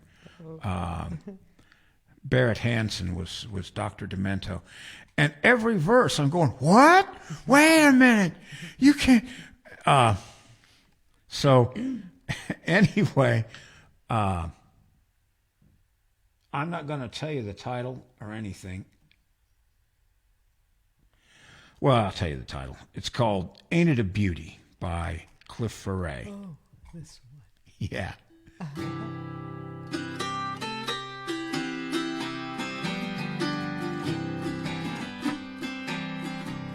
There ain't many men who are lucky enough to have one as long as mine. The thing is as old as I am, but still it's a-doing fine.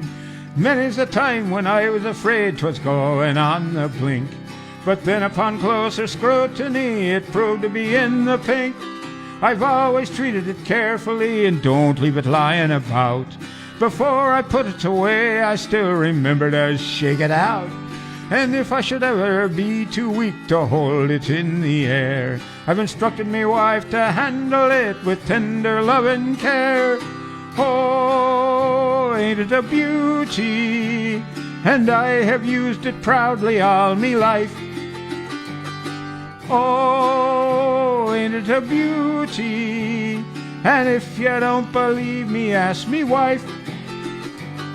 Danny O'Toole came calling one day to tell me that he had heard that mine was bigger than his was, and he didn't believe a word.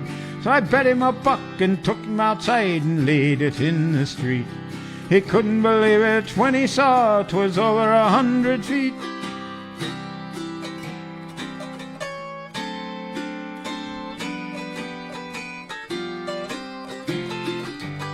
One summer I happened to be out of work, and during me leisure hours I'd do a good turn by using it to water the neighbors' flowers. I met a young lass who needed it bad and used it for a week. Though it was abused for days on end, it never began to leak. I use it a lot in the summer, I use it a lot in the fall, but I'm willing to bet in the springtime I use it the most of all. I've used it in December on a cold and wintry day, and I've written me name in a snowbank that was over a block away. Oh, ain't it a beauty? All the fellas envy my technique. Oh, ain't it a beauty? They hate me every time they take a peek. Though I must admit that it hasn't been used for 4 or 5 months or more, but it's hanging there just as ready as it ever has been before. And you can be sure that I will still be using it for years, 'cause it's the finest length of garden hose they ever sold at Sears.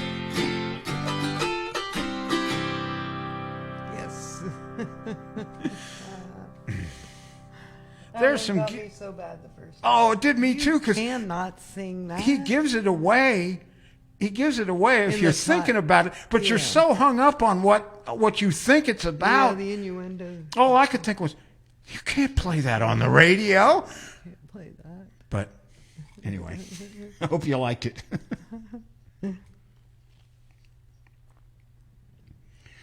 Okay. Let's see.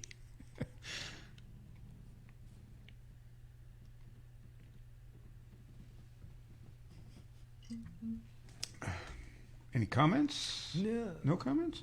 Everybody's speechless. I was kind of like that too when I first heard it.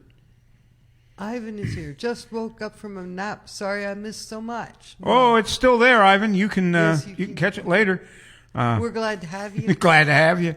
As I get older, naps become more important, and I now have a young, vitally energetic guide dog who says, "What? Oh my goodness. What are you doing?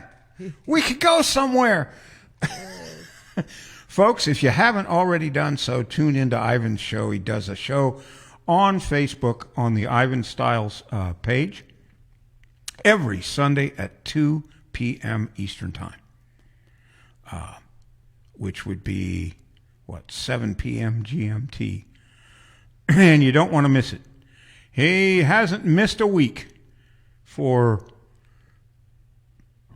what is this, 130, this one will be 132 concerts? Pardon me. Oh, I'm not sure. Yeah. I think that's it. That sounds right. Yeah, he's the Iron Man of auto harpery right now.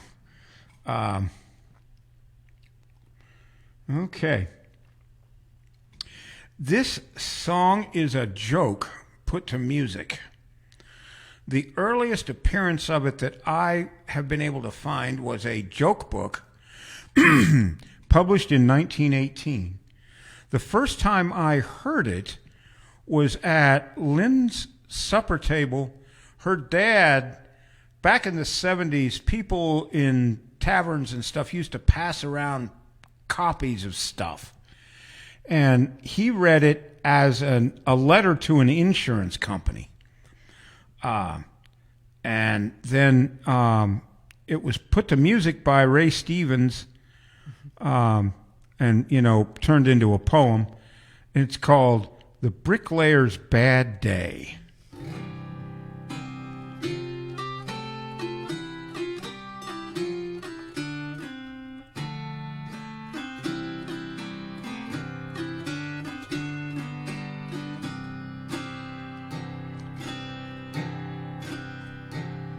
Dear sir, I write this note to you to tell you of me plight.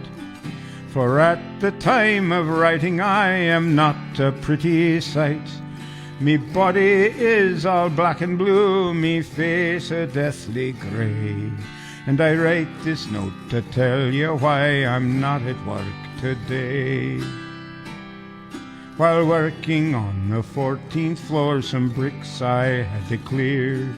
But to toss them down from such a height was not a good idea. Me foreman wasn't very pleased, he is an awkward sod.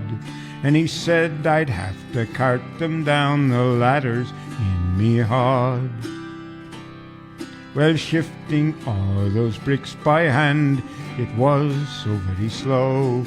And I hoisted up a barrel and secured the rope below. But in me haste to do the job, I was too blind to see that a barrel full of building bricks is heavier than me. And so when I untied the rope, the barrel fell like lead.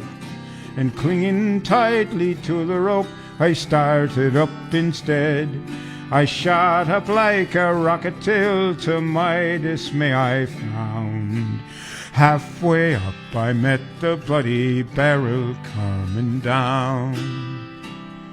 The barrel broke me shoulder as to the ground it sped. And when I reached the top I banged the pulley with me head.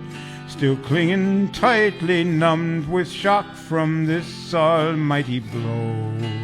The barrel spilled out half the bricks 14 floors below. And when the bricks had fallen from the barrel to the floor, I then outweighed the barrel and so started down once more. Still clinging tightly to the rope, me body racked with pain. Halfway down I met that bloody barrel once again. The farce of this collision halfway down the office block caused multiple contusions and a nasty state of shock.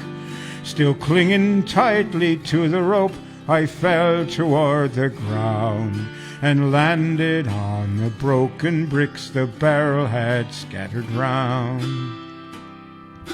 I lay there groaning on the ground, I thought I'd passed the worst. But the barrel hit the pulley wheel and then the bottom burst. A shower of bricks rained down on me, I didn't have a hope. For as I lay there bleeding, I let go the bloomin' rope. The barrel, being unsecured, started down once more and landed right across me as I lay there on the floor. It broke 3 ribs in my left arm, and I can only say, I hope you'll understand why Murphy's not at work today.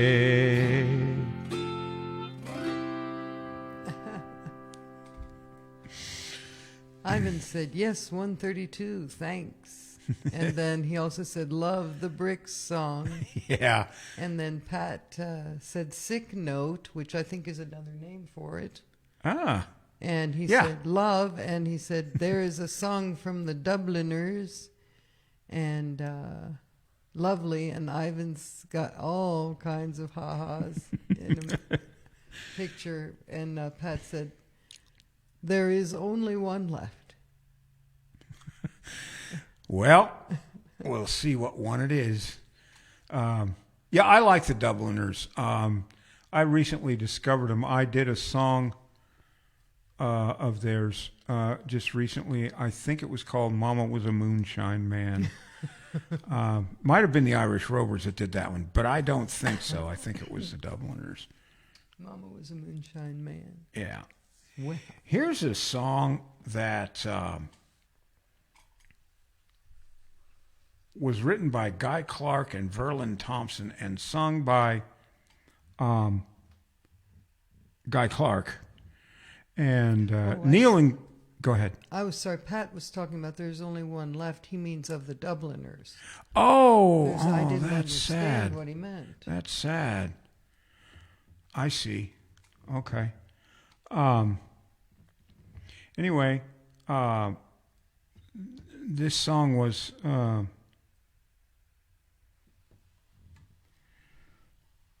sung by Guy Clark, and it was also sung by Neil and Colleen Walters at MLAG last time. It's called Analog Girl.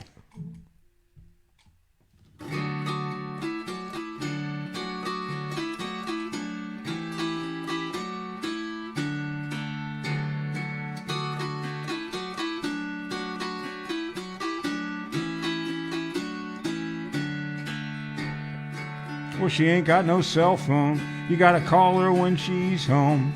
All of her clocks have got hands. Now don't try to email her.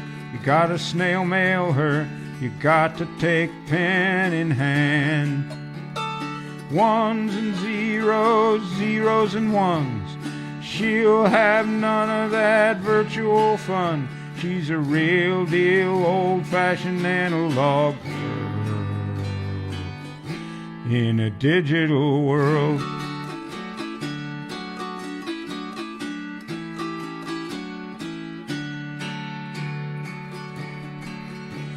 Now she gets online out in the backyard, hanging up her old blue jeans.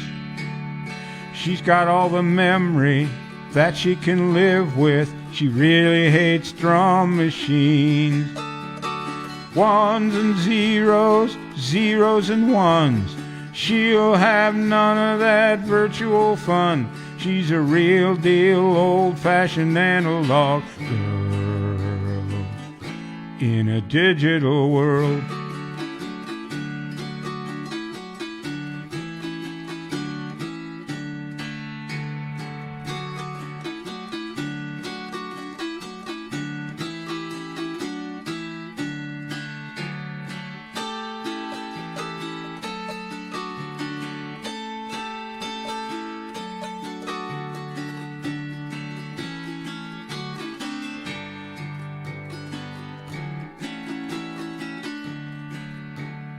Out in the garden, she's got a website. It sparkles in the morning dew. Got a mouse in her pocket. She's got spam in a can. What's an analog girl to do? Ones and zeros, zeros and ones. She'll have none of that virtual fun. She's a real deal old-fashioned analog girl in a digital world.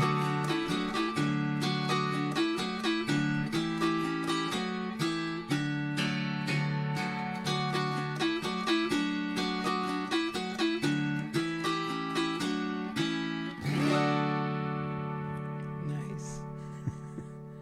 We're at 2:49. Okay. We'll get as many of them in as we can here. Here's a song that was, I don't know if Phil Harris wrote it, But he and his orchestra back in the 50s did it, and it's called Elmer and the Bear. It's our second bear hunting song. Now Elmer Jones awoke at dawn, put his hunting breeches on, then looked up at his shotgun on the wall. He made his mind up then and there to bag himself a hunk of bear. At hunting he had plenty on the ball.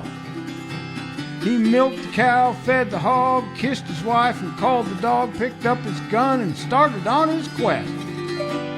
He crossed the creek and hit the trees, threw back his head and sniffed the breeze, let out a yell and pounded on his chest. Here comes Elmer, Elmer's got his gun. Here comes Elmer, run, bear, run.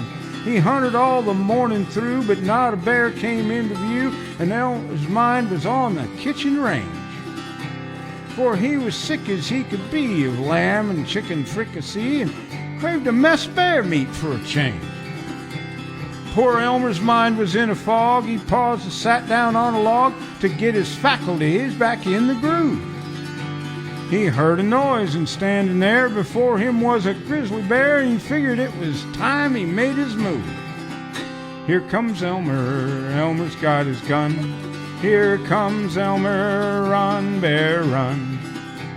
He grabbed his gun and turned around, but Mr. Bear just stood his ground, and Elmer said, it's either me or thou. The gun refused to go, and so he knew that somebody had to go. He said, farewell, I'm leaving as of now. Then Elmer's shoulders sprouted wings, his feet developed inner springs. To linger longer he was disinclined. He ran so fast through muck and mire, his ankles set his socks afire, but still that bear kept coming on behind. Here comes Elmer, Elmer's got his gun. Here comes Elmer, run, bear, run. A deer with antlers 8 feet wide got in the way of Elmer's stride as both of them were heading for the brush. Elmer said, now listen, son, if that's the fastest you can run, move over, 'cause I'm really in a rush. The bear was gaining inch by inch and finally reached out for the clinch as Elmer saw the fence around his place. He leaped the fence and landed hard, jumped 60 feet across the yard and slammed the kitchen door in Bruin's face. Here comes Elmer, Elmer's got his gun. Here comes Elmer, run, bear, run. That bear was trying to get inside as Elmer sought a place to hide, and Mrs. Jones began to pull her hair. She said, this fuss has got to stop. Why don't you let that matter drop? He said, honey, you go tell that to the bear. Then Mrs. Jones said, listen, goon, how come you think you're Daniel Boone, whose appetite on bear meat used to thrive? He said, I'm sure that you're aware that Dan'll always killed his bear, but honey, I done brought this baby back alive. Here comes Elmer, Elmer's got his gun. Here comes Elmer, run, bear, run.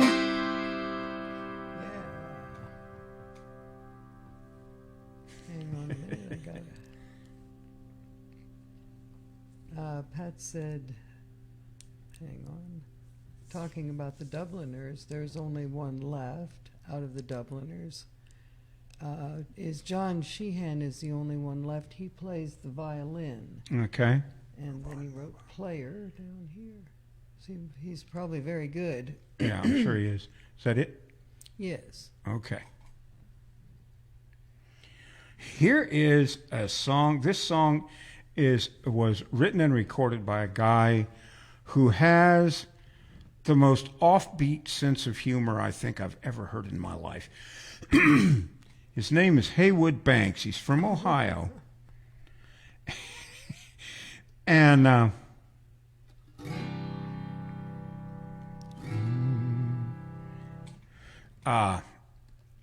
this song, just to give you hear the title, you'll understand what I mean. The title is called Taser Her Again. You might hear bits of conversations as you pass through public places. Some loud talker on a cell phone or a tiff at the next table. most watched by and not remembered.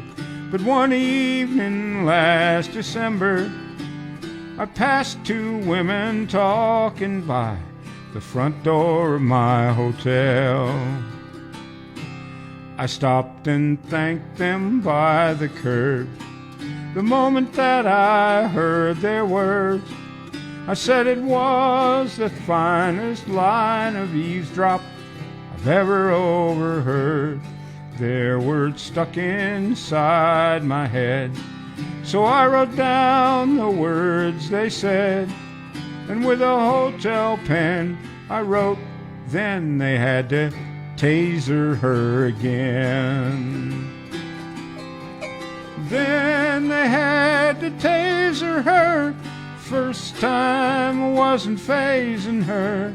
Whatever she did it twice. Who was that gal? Why weren't she nice? They zapped her once. She improvised a twitchy breakdance, jazzercise. She didn't get the hint, 'cause then they had to taser her again. These swirling words did not relent, speculating about the incident, and it's gonna drive me crazy 'cause I'll never know the truth.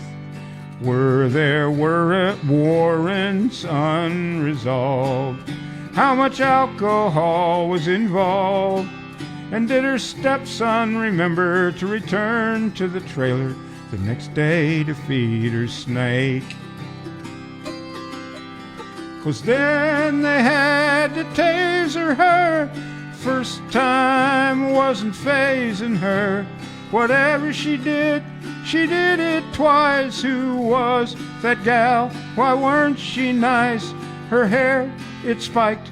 She spilled her bong. They upped the volts. She soiled her thong. She didn't get the hint, 'cause then they had to taser her again. No, she didn't catch the drift, 'cause then they had to taser her again.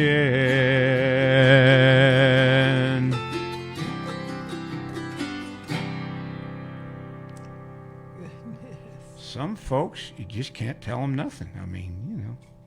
I got 257.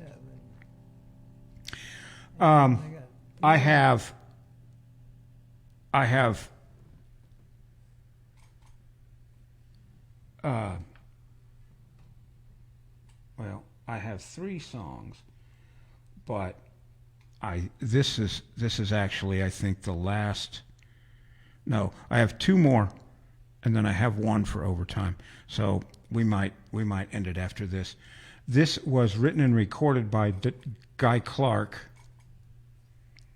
and it's called Homegrown Tomatoes. Do you know that a lot of people in the early part of the 19th century thought tomatoes were poisonous? It's true. I did not know that. Ain't nothing in the world that I like better than bacon, lettuce, and homegrown tomatoes.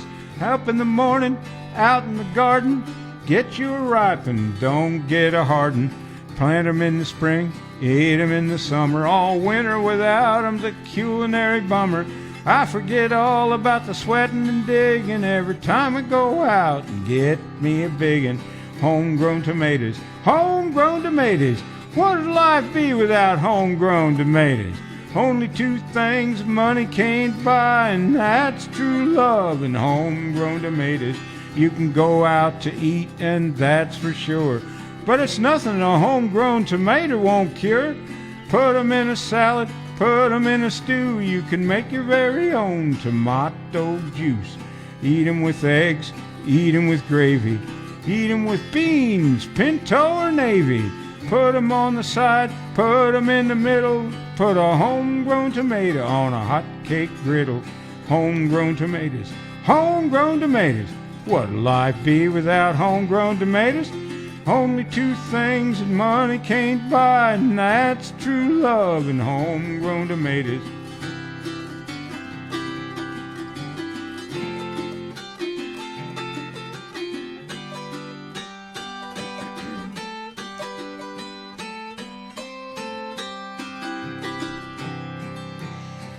If I was to change this life I lead, I'd be Johnny Tomato Seed. 'Cause I know what this country needs, homegrown tomatoes in every yard you see. When I die, don't bury me in a box in the cemetery. Out in the garden would be much better. I could be pushing up homegrown tomatoes, homegrown tomatoes, homegrown tomatoes. What'd life be without homegrown tomatoes? Only two things money can't buy, and that's true love and homegrown tomatoes, homegrown tomatoes, homegrown tomatoes. What'd life be without homegrown tomatoes? Only two things money can't buy, and that's true love and homegrown tomatoes. Wow. Every time I sing that song, I think of my dad, a man who could grow anything. Oh, I know he could. And he loved it too. Yeah. He was just so at home He in the garden. just could. He planted chestnut trees in southeastern Ohio, brought them back, That was bought seeds. I remember the day he got them. He picked me up at the bus station. I was still in college, and he picked me up. I rode the Greyhound to Columbus, and then he picked me up and took me down, for the weekend. And he was so proud of those. Mm-hmm. Oh, son, I got these chestnuts. I'm going to put them in the freezer all winter. And then next spring, I'm going to plant them. And then I'll probably hope I may not live to see it, but in 20, 25 years, we'll be eating chestnuts. And he did. They actually roasted chestnuts, mm-hmm. and everything. Grapes. He grew Concord grapes. He grew, just peaches. Oh, yeah. Pears. Those peach trees are so loaded, you had to prop up the branches. Yeah, you had to.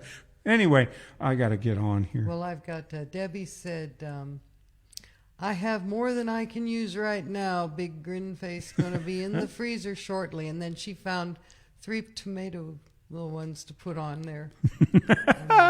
Thank you. Philippa said, the thought that tomatoes were poisonous was caused by the fact that generally red fruits, come back here. Red fruits were poisonous, not to mention that tomatoes are closely related to deadly nightshade. That's true. I heard that. That's too. true. All right. And, wheat got not. Got any more? Yeah. Just good. Come on back down here. That'll give me a chance to wet my whistle here. Ivan said, good to see you both. And John Wendling, we grew enough homegrown tomatoes to take us through the winter, and we have 2 chestnut trees. Wow. Wow. And Pat said, George, miss him.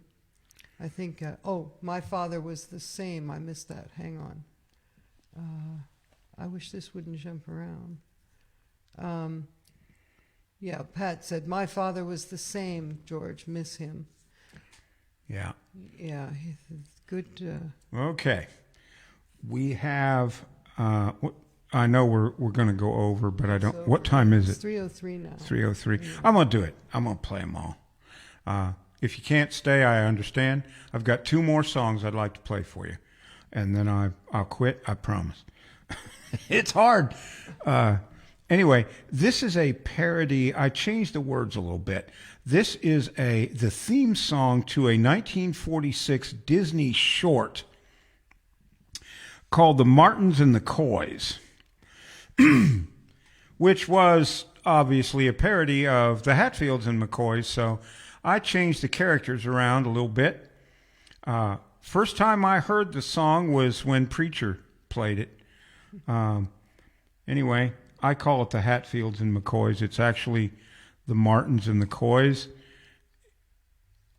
It was written by Alan Cameron and Ted Weems. And it was sung by Gene Autry and Smiley Burnett, couple of singing cowboys. Here we go.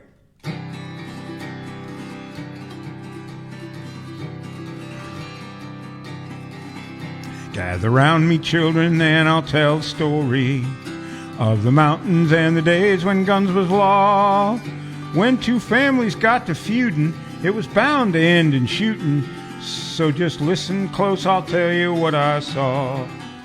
Oh, the Hatfields and McCoys, they were reckless mountain boys, and they took up family feudin' when they'd meet. They would shoot each other quicker than it took your eye to flicker. They could knock out a squirrel's eye at 90 feet. All this fighting started out one Sunday morning when old Grandpa Coy was full of Mountain Dew. Just as quiet as a chirp mouse, he stole into Hatfield's hen house, 'cause the Coys, they needed eggs for breakfast too. Oh, the Hatfields and McCoys, they were reckless mountain boys, and Grandpa McCoy's gone where the angels live. When they found him on the mountain, he was bleeding like a fountain, 'cause they punctured him till they looked just like a sieve. After that they started out to fight in earnest, and they scarred the mountains up with shot and shell. There was uncles, brothers, cousins being bumped off by the dozens. Just how many bit the dust is hard to tell. Oh, the Hatfields and McCoys, they were reckless mountain boys, and the art of killing they became quite deft. They all knowed they shouldn't do it, but afore they hardly knew it, on each side they only had one person left. Now the sole remaining Hatfield was a maiden, and as pretty as a picture book was Grace, while the one surviving boy was young handsome Henry McCoy, and the folks all knew they'd meet up face to face. Oh, the Hatfields and McCoys, they were reckless mountain boys, but their shooting and their killing sure played hog. And it didn't bring no joy that Grace and Henry McCoy both had sworn that they would finish up the job. So they finally met upon a mountain pathway. Young Henry McCoy aimed his gun at Grace. He was set to pull the trigger when he saw her pretty figure. You could see the love had kicked him in the face, or something did. Oh, the Hatfields and McCoys, they were reckless mountain boys, but they say their ghostly cussing gives you chills. But the hatchet sure was buried when sweet Grace and Henry married. It broke up the best damn feud in these here hills. You may think this is where the story ended, but I'm telling you the ghosts don't cuss no more. 'Cause since Grace and Henry wedded, they fight more than all the rest did. And they carry on the feud just like before.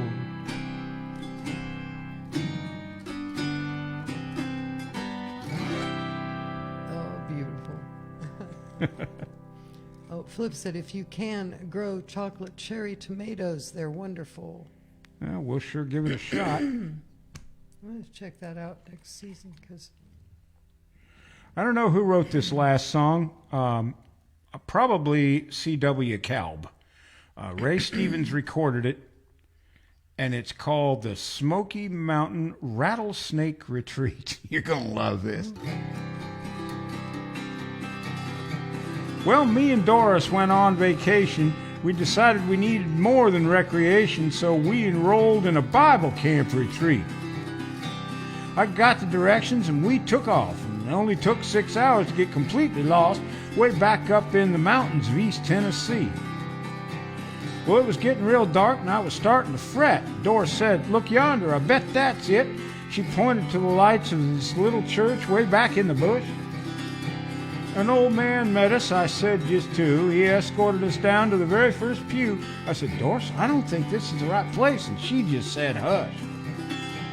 Well, they preached some sermons and sang some songs and preached some more and went on and on. Nearly wore me out. I'd had all about I could take. Then they pulled down the shades and quieted down. This guy next to me punched me and said, "Here, pass this down." I turned around and looked, and he handed me a snake.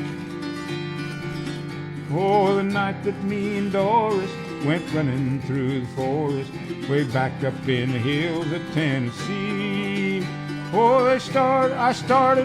we started making tracks when they broke out the Diamondbacks. Sure scared the devil out of poor old Doris and me. He said, take it, man, don't you believe? I said, I believe, all right. I believe I'll leave. And I reached for Doris, but she done fainted away white as a sheet. Now I couldn't pick her up, and I couldn't find the door, and them rattlers were crawling all around the floor. And friends, that's when the spirit hit my feet. I started running down the aisles and bouncing off the walls like somebody teed up a new golf ball in a tile bathroom. Friends, I was moving on. I'd run past Doris every minute or two, trying to shake her and wake her, but it wasn't no use. For a while there, I thought the Lord had called the poor thing home. Then somebody dropped a big one in her lap. Doris come to, and something in her snapped. She grabbed that thing by the tail, commenced a swinging it around her head. Then she gave it a crack like Lash LaRue. The head came off, sailed across the room. Then she did a tap dance on the rest of them suckers till they was all dead. Well, I grabbed her by the hand and we headed for the car. Then she hollered to the preacher, I don't know who you are or where you came from, however you learned to preach. But let me tell you something, you old rascally scamp. You don't know nothing about running no Bible camp, and me and my husband are on our way to Daytona Beach. Oh, the night that me and Doris went running through the forest, way back up in the hills of Tennessee. Yeah, we started making tracks when they broke out the Diamondbacks. Sure scared the devil out of poor old Doris and me. Oh, the night that me and Doris went running through the forest, way back up in the hills of Tennessee. Yeah, we started making tracks when they broke out the Diamondbacks. Sure scared the devil out of poor old Doris and me. Sure scared the devil out of poor old Doris and me. Whoa. Well, folks, I've had a whaling good time, and I hope y'all did too. Lavonda had to go. She said, great show as always. Catch you in 2 weeks. You betcha. Thanks, Lavonda. And so good to, and Ivan, hang on, let me see if I can. Ivan with a big laughing face. Enjoyed it, yes. Oh, thanks, Ivan. Thanks so much. Folks, we really had a great time today. Oh, this was this and was it so all fun. fit within just a few minutes overtime. I love this stuff. This is the real me. I've tried to branch out a little bit, and I'm not bad at it, but this is the kind of stuff that I just love to play for y'all, and I'm so glad you were able to come. Yes, we had a great time. If you can, drop a little something in our virtual tip jar. You can find it on the donations link at the website you see on your screen, autoharpdownhome.com, or you can PayPal us with the address autoharp.down.home@gmail.com. And hey, we'd appreciate every little bit you can send our way. It's all going to go to get me to MLAG next year, where I'm supposed to play a concert, and yes. I don't know what else they're going to make me do, but with your help, we'll be able to do that. And you were so generous before. I hope you can. I hope you can help us out. But you know what? If you can't, I understand. Times are tough everywhere, Yes, and if and that doesn't matter. Just come on back and see us. The next show is going to be on, I think, October the 8th, or right around there, 2 weeks from today. Mm-hmm. Don't know what it's going to be about yet. I might do the dogs show if I can learn the songs, or I might do another show like this just to kind of get back to my roots. Might do a folk music show. I'd love to do a show of all requests if I could figure out a way to get everybody's requests. Anyway, we won't hold you any longer. Philippa said, glad I caught you this week, and we were so glad you came by. Oh, yeah, we missed you last time. Yeah. Thanks for coming by. I'm glad you could. I I'm did glad that. you could come. Sorry about the noise. I Not don't to know how worry. I did that. And anyway, we'll let you get back, especially the folks across the sea where it's getting late. I want to leave you with this thought from the immortal Roy Rogers. Goodbye, good luck, and may the good Lord take a liking to you.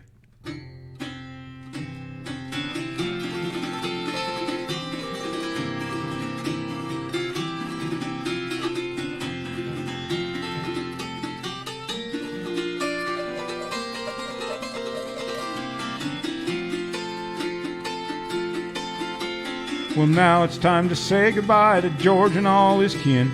We'd sure like to thank you folks for kindly dropping in. You're all invited back real soon to this locality to have a heaping helping of our hospitality. Home style, that is. Set a spell. Take your shoes off. Y'all come back now, yeah?